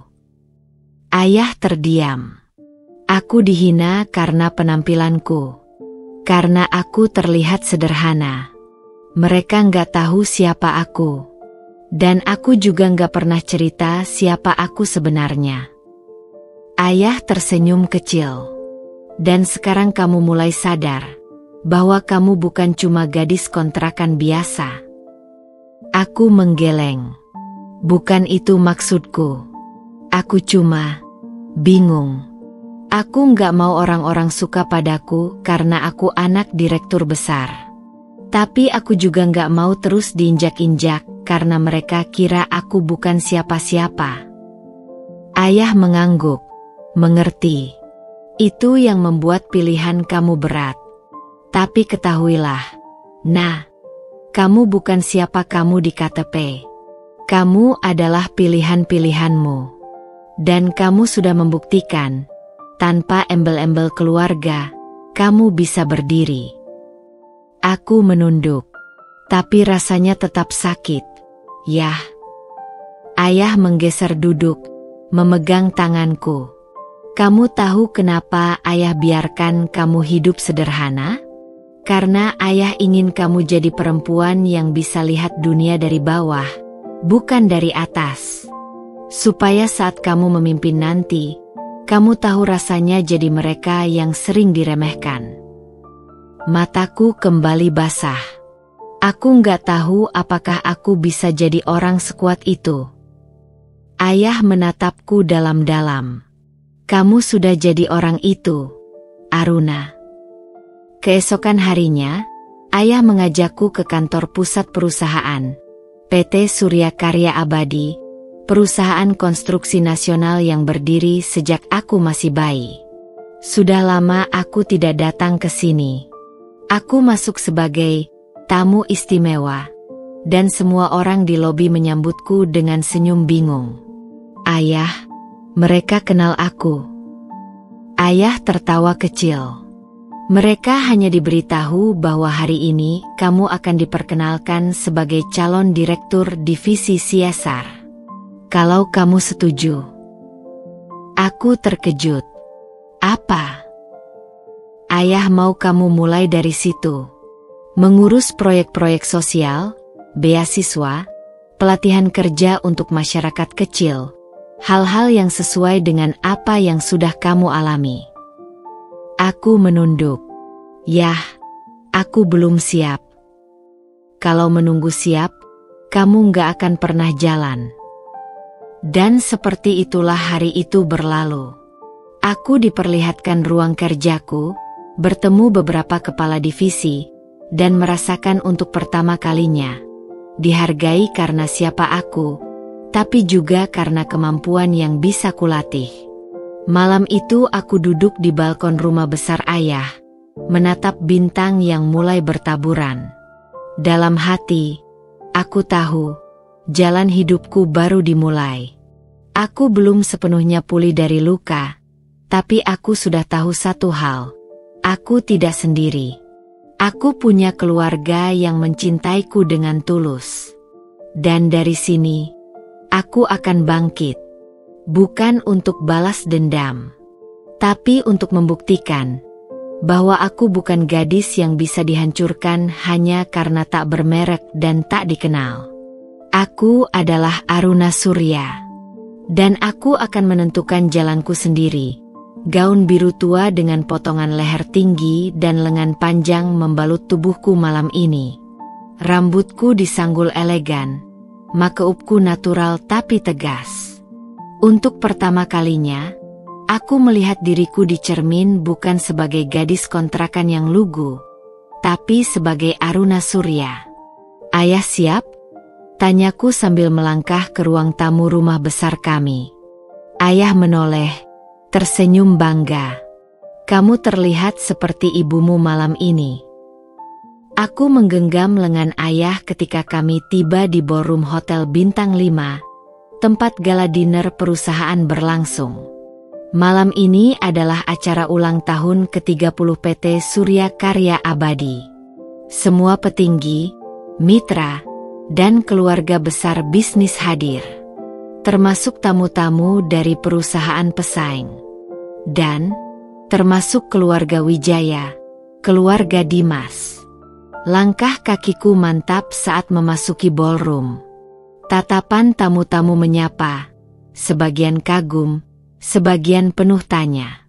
Tak sedikit yang berbisik, mencoba menebak siapa perempuan di samping Pak Surya yang jarang terekspos media. Siapa itu? Ya? Putri Pak Surya. Kayaknya bukan. Belum pernah lihat sebelumnya. Tapi semua gumaman itu lenyap ketika aku melihat 3 sosok yang berdiri di dekat meja VIP. Bu Rina, Nadine, dan Dimas. Mereka tampak membeku ketika melihatku mendampingi ayah. Mata Nadine menyipit, sementara Bu Rina perlahan menegang. Dimas? Ia terpaku, seperti tak percaya. Aku melangkah melewati mereka, hanya memberikan anggukan kecil sopan. Tak ada dendam di wajahku, tapi cukup untuk mengguncang harga diri mereka. Selamat malam, hadirin sekalian. Suara MC menggema. Kami persilakan Bapak Surya dan putrinya, Aruna Surya, untuk duduk di meja utama bersama Dewan Komisaris. Gelas anggur hampir terjatuh dari tangan Nadine. Dimas memalingkan wajah. Bu Rina mencengkeram tas klaknya. Aku tersenyum kecil dan berjalan ke meja utama bersama ayah. Saat hidangan pembuka disajikan, Nadine menyeret langkah ke mejaku dan berdiri dengan senyum manis palsu. "Hai, Aruna." "Ya? Aku rasa kita pernah ketemu di rumah Dimas." Aku menatapnya lembut. "Oh, tentu. Saat kamu pura-pura menumpahkan teh ke bajuku." Nadine tersenyum kaku. "Aku nggak sengaja waktu itu. Tapi wow, kamu berubah ya sekarang. Siapa sangka gadis kontrakan bisa duduk di sini." Aku mendekat sedikit, dengan suara tenang namun tajam. "Bukan soal tempat duduk, Nadine. Tapi siapa yang layak mendampingi seseorang. Bukan karena status, tapi karena nilai." Sebelum Nadine bisa membalas, ayah berdiri. "Aruna, kita perlu ke podium. Ayo." Podium malam itu jadi titik balik hidupku.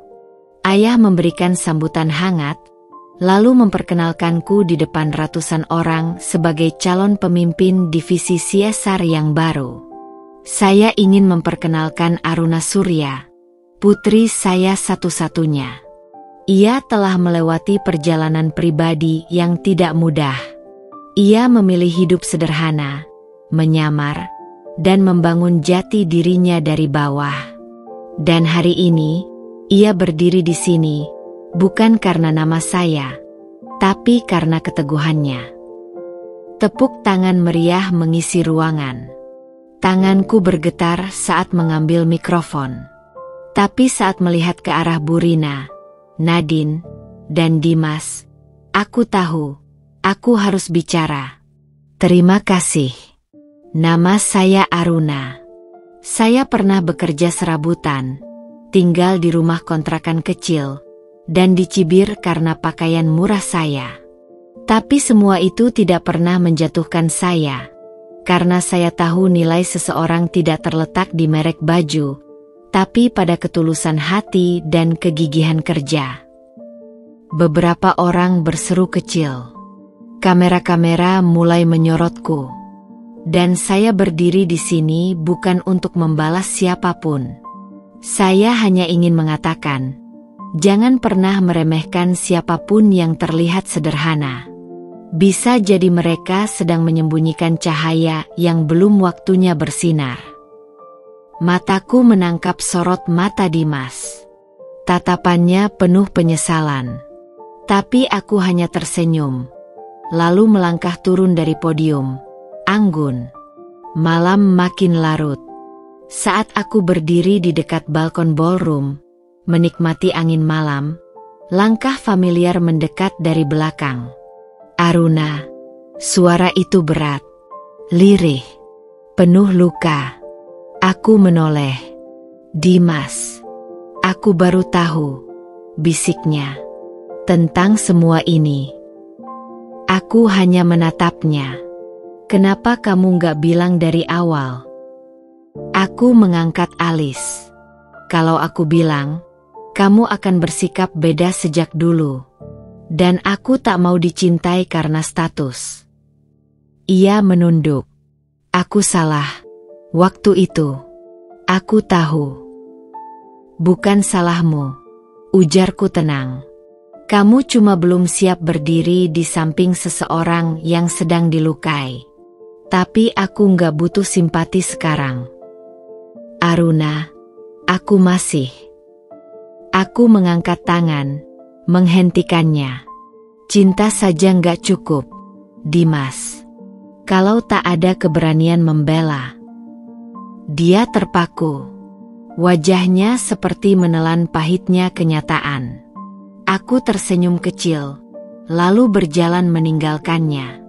Malam ini, aku tak hanya mengungkapkan jati diriku. Malam ini, aku berdiri sebagai Aruna yang utuh. Pagi setelah gala dinner masih terasa seperti mimpi. Aku bangun di kamar lama mama, tempat di mana banyak kenangan masa kecilku bersembunyi. Tapi hari ini bukan lagi tentang masa lalu. Hari ini, semuanya berubah. Bukan karena aku sengaja membongkar jati diri, tapi karena dunia akhirnya melihatku sepenuhnya. Pagi itu, berita tentang gala dinner menyebar luas. Beberapa media bisnis menulis, putri Direktur PT Surya Karya Abadi ternyata pernah hidup menyamar di kalangan bawah. Aruna Surya, calon pemimpin muda CSR, mengejutkan dunia korporat. Media sosial pun ramai. Foto-fotoku saat berdiri di podium tersebar di mana-mana. Ada yang memuji transformasiku, ada yang kaget, ada juga yang sinis. Ternyata selama ini dia anak orang kaya toh. Pantas aja berani. Tapi aku tak menggubris semua itu. Aku hanya menyiapkan diriku. Karena aku tahu, Bu Rina dan Nadine pasti akan datang. Dan aku benar. Sore itu, ayah baru saja pergi menghadiri rapat. Aku duduk di taman belakang, mengenakan kemeja putih dan celana linen, ketika seorang pelayan menghampiri. Nona Aruna, tamu datang. Ibu Rina dan Nona Nadine. Aku menarik napas panjang. Silakan masuk. Tak lama kemudian, mereka berdua muncul di ambang pintu kaca. Nadine tampak kaku. Sementara Bu Rina berdiri dengan ekspresi sulit ditebak, antara marah, malu, dan bingung. Silakan duduk, kataku dengan tenang, menawarkan bangku taman. Mereka duduk. Hening beberapa detik. Bu Rina akhirnya membuka suara. Aruna, kenapa kamu gak bilang dari awal siapa kamu sebenarnya? Nada suaranya bukan menuduh, tapi juga bukan murni menyesal. Aku menatapnya lurus. Karena saya tidak ingin dikenali dari nama ayah saya. Saya ingin dikenal sebagai saya sendiri. Nadine menyela, suaranya sumbang. Tapi kamu bohong. Kamu berpura-pura jadi orang biasa. Kamu membohongi Dimas. Aku tertawa pelan. Saya tidak pernah mengatakan siapa saya. Tapi saya juga tidak pernah mengatakan kebohongan apapun. Yang kalian simpulkan, itu dari penampilan saya. Dari pakaian saya. Dari kontrakan saya. Nadine merengut. Kamu mempermainkan kami.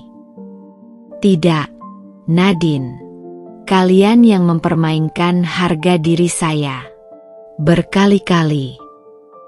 Aku menatapnya tajam. Kamu meludahi wajah orang yang kamu pikir tak selevel. Sekarang giliran kamu merasa dipermainkan. Sakit, ya? Bu Rina mengangkat tangan, berusaha meredakan. Aruna, kita mungkin pernah salah menilai. Tapi kamu harus tahu, sebagai ibu, aku hanya ingin yang terbaik untuk anakku. Aku menoleh pelan. Dan kamu pikir aku bukan yang terbaik karena aku terlihat sederhana? Bu Rina terdiam. Aku mencondongkan tubuh sedikit ke depan. Mataku menatap langsung ke matanya. Bu, saya nggak butuh pengakuan ibu. Tapi saya ingin satu hal. Jangan pernah ajarkan anak ibu untuk jadi pengecut. Bu Rina terlihat terpukul. Wajahnya menegang. Apa kamu pikir Dimas pengecut? Katanya dengan nada tinggi. Aku tetap tenang. Dia tidak berdiri di samping saya saat saya dibantai di rumah ibu. Dia diam saja waktu saya dihina di depan tamu. Bahkan ketika saya difitnah, dia cuma minta saya menjauh. Nadine menoleh pada Bu Rina, berbisik, "Fitnah? Maksudnya chat palsu itu?" Aku menangkap bisikan itu, dan langsung menatap Nadine. "Oh, jadi kamu belum mengaku ya? Siapa yang buat akun palsu dan mengirimkan pesan itu ke Dimas?" Wajah Nadine langsung pucat. Bu Rina memelototinya. "Kamu?" Nadine terbata. Aku pikir dia. Aku cuma ingin melindungi Dimas." Aku tertawa sinis. "Melindungi atau memastikan tidak ada yang bisa mendekatinya selain kamu?" Bu Rina berdiri. Aku harus bicara dengan Dimas soal ini." Aku ikut berdiri. "Silakan, Bu. Dan sampaikan ke Dimas. Saya tidak membenci dia. Saya hanya sudah tidak yakin lagi. Apakah cintanya cukup besar untuk seseorang seperti saya?" Mereka keluar dari taman dengan langkah cepat. Nadine tampak kacau. Dan Bu Rina, entah apa yang berkecamuk dalam pikirannya. Malam harinya, aku menerima pesan dari Dimas. "Kita bisa ketemu?" Aku tidak langsung membalas. Beberapa jam kemudian, aku membuka pesannya dan membalas. "Bisa. Tapi bukan untuk memperbaiki masa lalu. Aku cuma ingin kamu mendengar.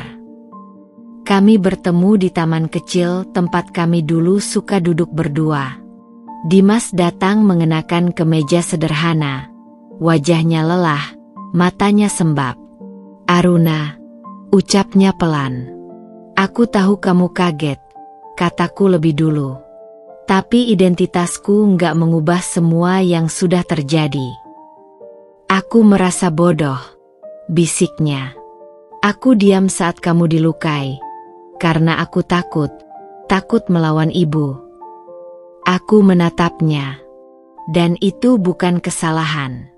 Tapi itu pilihan. Dan aku juga berhak memilih. Untuk tak lagi berjalan dengan orang yang memilih diam. Ia menunduk. "Tapi aku masih mencintaimu." Aku menghela napas. Aku tahu. Tapi kadang, cinta saja nggak cukup kalau keberanian nggak ikut hadir. Ia menatapku. Setetes air mata jatuh dari matanya. "Kamu akan pergi. Aku akan melanjutkan hidupku. Dan kalau suatu saat kamu cukup kuat untuk berdiri sendiri, bukan untukku, tapi untuk dirimu, mungkin kita bisa bicara lagi." Aku beranjak, meninggalkannya di bangku taman itu, di tengah malam yang terasa begitu sunyi. Aku tak menangis. Karena malam itu, aku benar-benar utuh. Konflik 15, Bu Rina mendekat. Bu Rina datang membawa bingkisan dan minta maaf. Mengaku menyesal karena sudah salah menilai. Pagi itu udara terasa lebih dingin dari biasanya.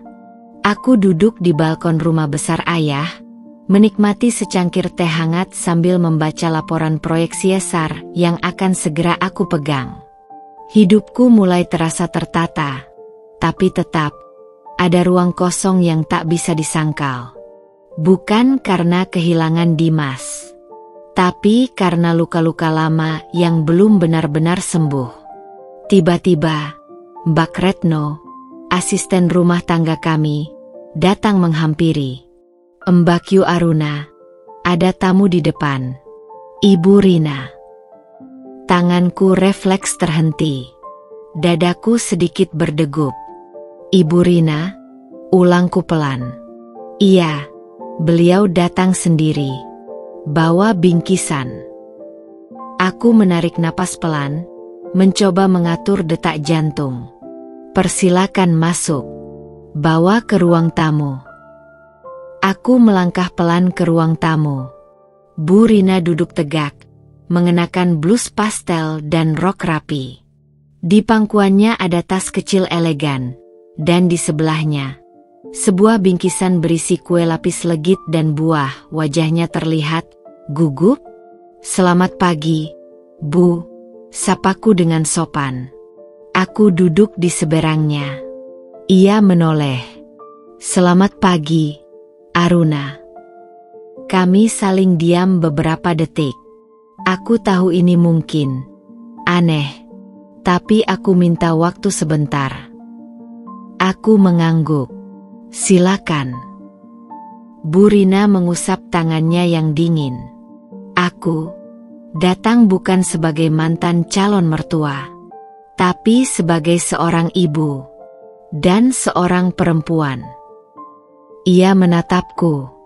"Aku ingin minta maaf, Aruna." Aku menahan napas. Mendengar permintaan maaf dari Bu Rina adalah hal yang tak pernah kubayangkan akan terjadi. "Saya pernah sangat merendahkanmu," lanjutnya. "Menganggap kamu tidak pantas, hanya karena penampilanmu. Karena aku terlalu takut Dimas akan menjalani hidup yang tidak standar. Aku pikir aku melindunginya." Ia menghela napas. "Tapi ternyata akulah yang membutakan dia." Aku menatapnya, mencoba membaca ketulusan di matanya. "Saat kamu berdiri di podium itu, Aruna, aku seperti ditampar. Bukan karena kamu anak direktur, tapi karena kamu berdiri begitu tegak, dengan luka-lukamu, dan tetap tidak menunjukkan dendam." Aku masih diam. Tak ingin buru-buru melebur rasa. Aku tahu mungkin kamu belum bisa memaafkan. Tapi aku harap kamu tahu, aku menyesal. Aku akhirnya bicara. "Bu, luka yang ibu tinggalkan bukan soal hinaan atau penampilan, tapi soal bagaimana ibu membuat saya merasa kecil, tidak dianggap manusia." Bu Rina tertunduk. Matanya berkaca-kaca. "Tapi saya juga sadar, tidak ada manusia yang sempurna. Dan butuh keberanian untuk datang ke sini dan mengakui salah." Aku tersenyum tipis. "Saya menghargainya, Bu." Ia menatapku, pelan-pelan. "Kamu gadis yang sangat kuat, Aruna. Saya bisa mengerti sekarang kenapa Dimas jatuh cinta padamu." Aku terdiam sesaat. Nama itu masih menusuk sedikit, tapi tak lagi menyayat. "Apa Dimas tahu ibu datang ke sini?" tanyaku akhirnya. Ia menggeleng pelan. "Tidak. Ini keputusanku sendiri." Aku mengangguk. "Terima kasih sudah datang. Dan terima kasih untuk bingkisannya." Bu Rina menatapku, kali ini dengan ketulusan yang tak lagi dibuat-buat. "Saya nggak minta kamu kembali ke Dimas. Tapi kalau suatu hari kamu ingin bicara, atau sekadar minum teh, rumah saya terbuka." Setelah Bu Rina pulang, aku duduk lama di ruang tamu. Ada perasaan aneh yang merayap pelan. Bukan bahagia, bukan lega, tapi lapang. Mungkin ini namanya penyembuhan. Bukan karena yang menyakiti kita meminta maaf, tapi karena kita tak lagi butuh balas dendam. Dan dalam diam, aku tahu hidupku mulai menuju arah yang benar. Bukan sebagai korban, tapi sebagai perempuan yang memilih untuk tidak tenggelam. Hari itu langit mendung. Angin berhembus lembut di taman belakang rumah ayah. Aku sedang membaca lembar proposal kegiatan sosial di desa binaan saat Mbak Retno datang tergesa-gesa. "Mbak Yu Aruna, ada tamu di depan. Mas Dimas." Tanganku refleks mengepal di atas dokumen. Sendiri. Iya, bawa mobil kecil dan bunga. Aku terdiam sejenak. Hati ini, yang sudah mulai kukunci rapat, seolah kembali digedor dari luar. Tapi kali ini, aku tidak ingin lari. Aku akan menatapnya. Bukan untuk kembali, tapi untuk mengakhiri apapun yang belum selesai. Suruh masuk ke taman belakang, ujarku pelan. Aku tunggu di sini. Beberapa menit kemudian, langkah kaki terdengar di batu kerikil taman.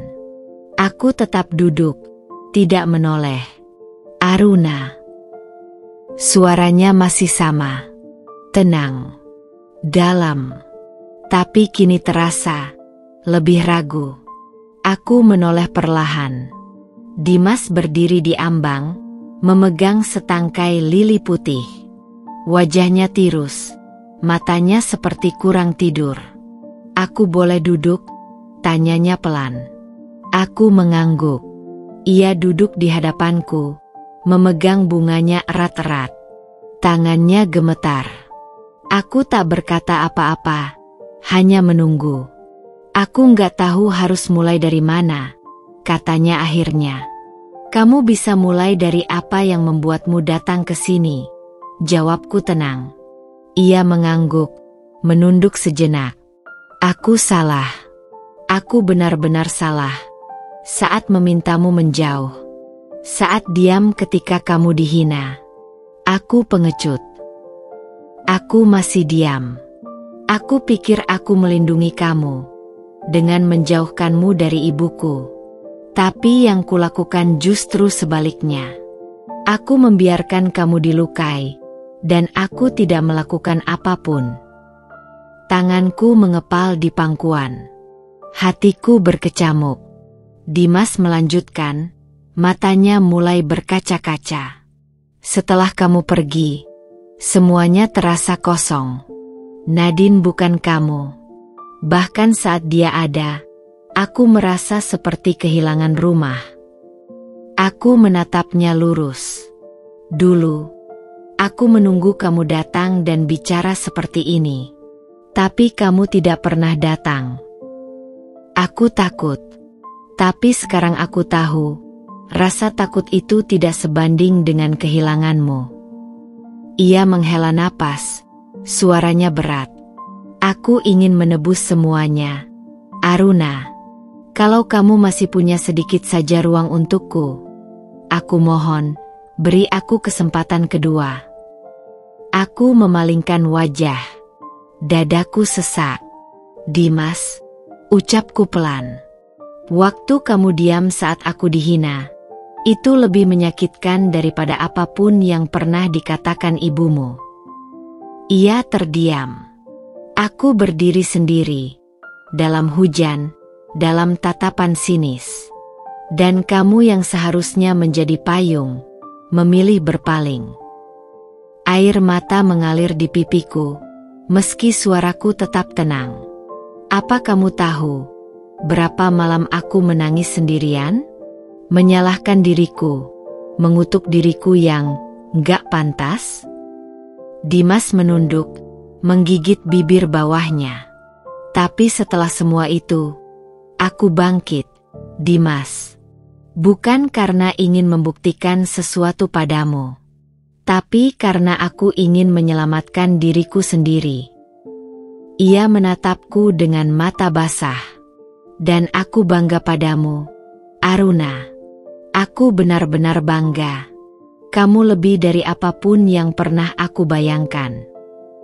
Aku menatapnya, pelan. Lalu kenapa kamu datang sekarang? Karena aku masih mencintaimu, jawabnya tanpa ragu. Dan cinta itu bukan lagi tentang ingin memilikimu, tapi ingin berjalan bersamamu, dengan caramu, bukan caraku. Aku menunduk. Hati ini bergolak. Tapi aku tahu, cinta tanpa kepercayaan adalah pondasi rapuh. Dan kalau kamu sudah menemukan seseorang lain, aku akan mundur. Aruna, aku hanya ingin kamu tahu, aku siap berdiri di belakangmu, walau cuma sebagai penonton yang bahagia melihatmu bersinar. Aku terdiam lama, kemudian berdiri perlahan. Dimas, aku belum tahu apakah aku bisa membuka pintu itu lagi. Ia bangkit, menatapku penuh harap. Tapi untuk pertama kalinya, kamu datang bukan sebagai anak manja, tapi sebagai pria yang tahu cara mencintai dengan benar. Ia tersenyum. Jadi, apa itu artinya masih ada harapan? Aku tersenyum tipis. Aku belum bisa menjawab sekarang. Tapi aku tidak akan mengusirmu. Dimas tertawa kecil, lega. Bahkan itu pun sudah cukup buatku. Keluar dari rumah ini, ucap Dimas tajam. Kamu nggak bisa usir aku, Bu Rina. Sudah tahu. Tiba-tiba suara Bu Rina terdengar dari balik pintu. Ia masuk perlahan, wajahnya penuh kekecewaan. Aku mendengar semua, katanya. Kamu mempermainkan anakku, dan mempermalukan keluargaku. Nadine mencoba bertahan, tapi tatapan Bu Rina tajam seperti pisau. Mulai malam ini, putus semua urusan kita, tegas Bu Rina. Nadine pergi malam itu, tanpa pamit, tanpa penjelasan lebih lanjut. Dan saat rumah kembali sunyi, Dimas terduduk di ruang tamu. Air matanya menetes diam-diam. Bukan karena kehilangan Nadine, tapi karena menyadari, ia kehilangan satu-satunya perempuan yang benar-benar mencintainya dengan tulus, dan ia menukarnya dengan kebohongan. Bu Rina duduk di sampingnya. Maafkan ibu, Dim. Dimas menggeleng. Ibu nggak perlu minta maaf. Ini kesalahanku juga. Ia menatap keluar jendela. Tapi satu hal yang pasti, Bu. Aruna bukan cuma pantas dicintai. Dia pantas diperlakukan dengan hormat. Bu Rina menunduk, tak berkata apa-apa. Malam itu, luka lama terbuka lagi. Tapi untuk pertama kalinya, Dimas mulai melihat siapa yang benar-benar bersinar, dan siapa yang hanya memakai topeng gemerlap. Sore itu, hujan turun deras. Petir beberapa kali menyambar di kejauhan, menciptakan suasana yang murung. Aruna sedang duduk di ruang kerja rumah ayahnya, menata materi presentasi untuk program CSR perusahaan. Lalu ponselnya bergetar. Nomor tak dikenal. Ia ragu sejenak, tapi tetap menjawab. Halo. Suara di seberang terdengar pelan dan berat, tapi cukup familiar. Aruna, ini Tante Mira. Aruna terdiam. Seketika, semua kenangan buruk menyeruak, tatapan menghina, ejekan tentang bajunya yang murahan, tawa merendahkan saat ia berusaha tersenyum di acara keluarga Dimas. Tante Mira. Aruna mengulang. Iya, Tante. Bisa ketemu kamu? Ini penting sekali, Nak. Suara itu terdengar jauh lebih lembut dari biasanya. Tak ada nada congkak yang dulu selalu melekat. Aruna menarik napas. Baiklah, tapi bukan di rumah.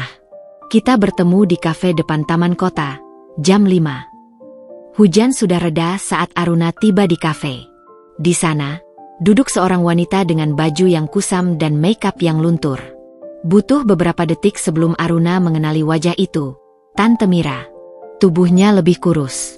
Rambutnya yang dulu ditata rapi, kini diikat seadanya.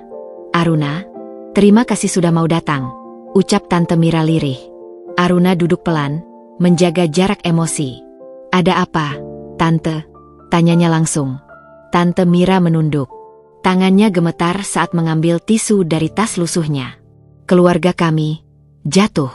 Suami Tante bangkrut karena investasi bodoh. Rumah disita. Semua aset ditarik bank. Bahkan Mira, anak Tante, terpaksa putus kuliah. Aruna diam, mendengarkan. Tante Mira melanjutkan. Tante tahu. Tante salah. Dulu Tante ikut menghina kamu, meremehkan kamu, bahkan menjatuhkan kamu di depan banyak orang. Bukan hanya menjatuhkan, Tante, potong Aruna pelan. Tante membuat saya merasa tak layak jadi manusia. Tante Mira menunduk lebih dalam. Tante malu, Aruna. Tapi sekarang kami nggak punya siapa-siapa. Tante dengar kamu sekarang punya posisi penting di perusahaan ayahmu. Kalau kamu bisa bantu, sekadar kerjaan kecil, untuk Mira atau untuk tante. Aruna menatap wajah wanita itu. Seketika, ia teringat hari ketika ia dipermalukan karena sepatu yang sobek. Bagaimana Tante Mira dengan lantang berkata, "Anak seperti kamu cocoknya kerja di dapur belakang, bukan berdiri di ruang tamu keluarga kami."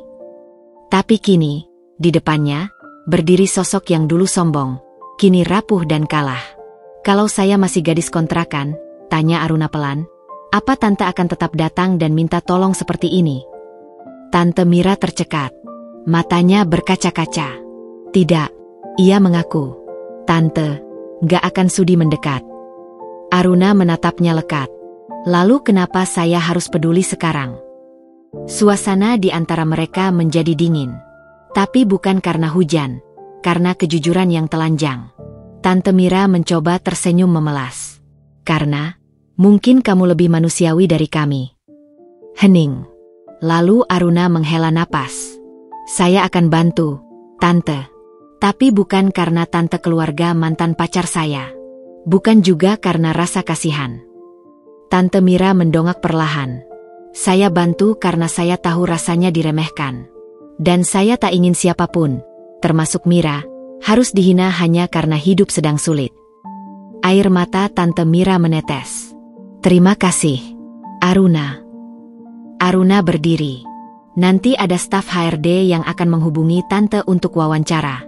Tapi tolong, bantu orang lain bukan berarti mereka bisa kembali memperlakukan saya seenaknya." Tante Mira mengangguk cepat. "Dan satu hal lagi," tambah Aruna sebelum pergi. "Tolong sampaikan ke semua orang yang dulu merendahkan saya, bahwa gadis kontrakan itu tidak pernah berubah. Dia tetap sederhana. Hanya saja, kini dia tahu siapa yang layak diberi tempat di hidupnya." Di luar kafe, hujan mulai turun lagi. Tapi Aruna tidak berlari menghindar. Ia berjalan pelan di bawah gerimis, tenang, tegar, dan tak lagi menyimpan beban di dadanya. Karena ia tahu, kini ia berdiri bukan karena kekayaan ayahnya, tapi karena luka yang berhasil ia ubah menjadi kekuatan. Matahari sore menyusup di balik jendela besar ruang kerja Aruna. Ia duduk di balik meja eksekutifnya, bukan karena warisan, tapi karena kerja keras, luka, dan keteguhan yang telah menempanya. Hari itu, ia mendapat kabar bahwa Bu Rina, Dimas, dan Tante Mira datang bersama ke kantor pusat. Mereka ingin bertemu langsung. Permintaan yang tak pernah ia bayangkan akan terjadi dalam hidupnya. Sekretarisnya menatapnya dengan ragu.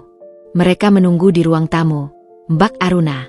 Apa perlu saya sampaikan Anda sedang sibuk?" Aruna tersenyum tipis. "Tidak. Suruh masuk." Beberapa menit kemudian, ketiganya masuk. Tak ada lagi sorot mata merendahkan dari Bu Rina. Tak ada suara lantang dari Tante Mira. Bahkan Dimas yang dulu penuh percaya diri kini tampak ragu menatap Aruna. "Silakan duduk," ucap Aruna sopan, namun tegas. Suasana tegang. Hening beberapa detik. Akhirnya Bu Rina membuka suara. "Aruna, kami datang bukan untuk mengungkit masa lalu. Kami hanya ingin meminta maaf dari hati kami." Tante Mira menyambung. "Kami sadar, semua yang kami katakan dulu tidak layak diucapkan. Kamu lebih dari yang kami kira." Dimas menatap Aruna penuh penyesalan. "Kamu benar."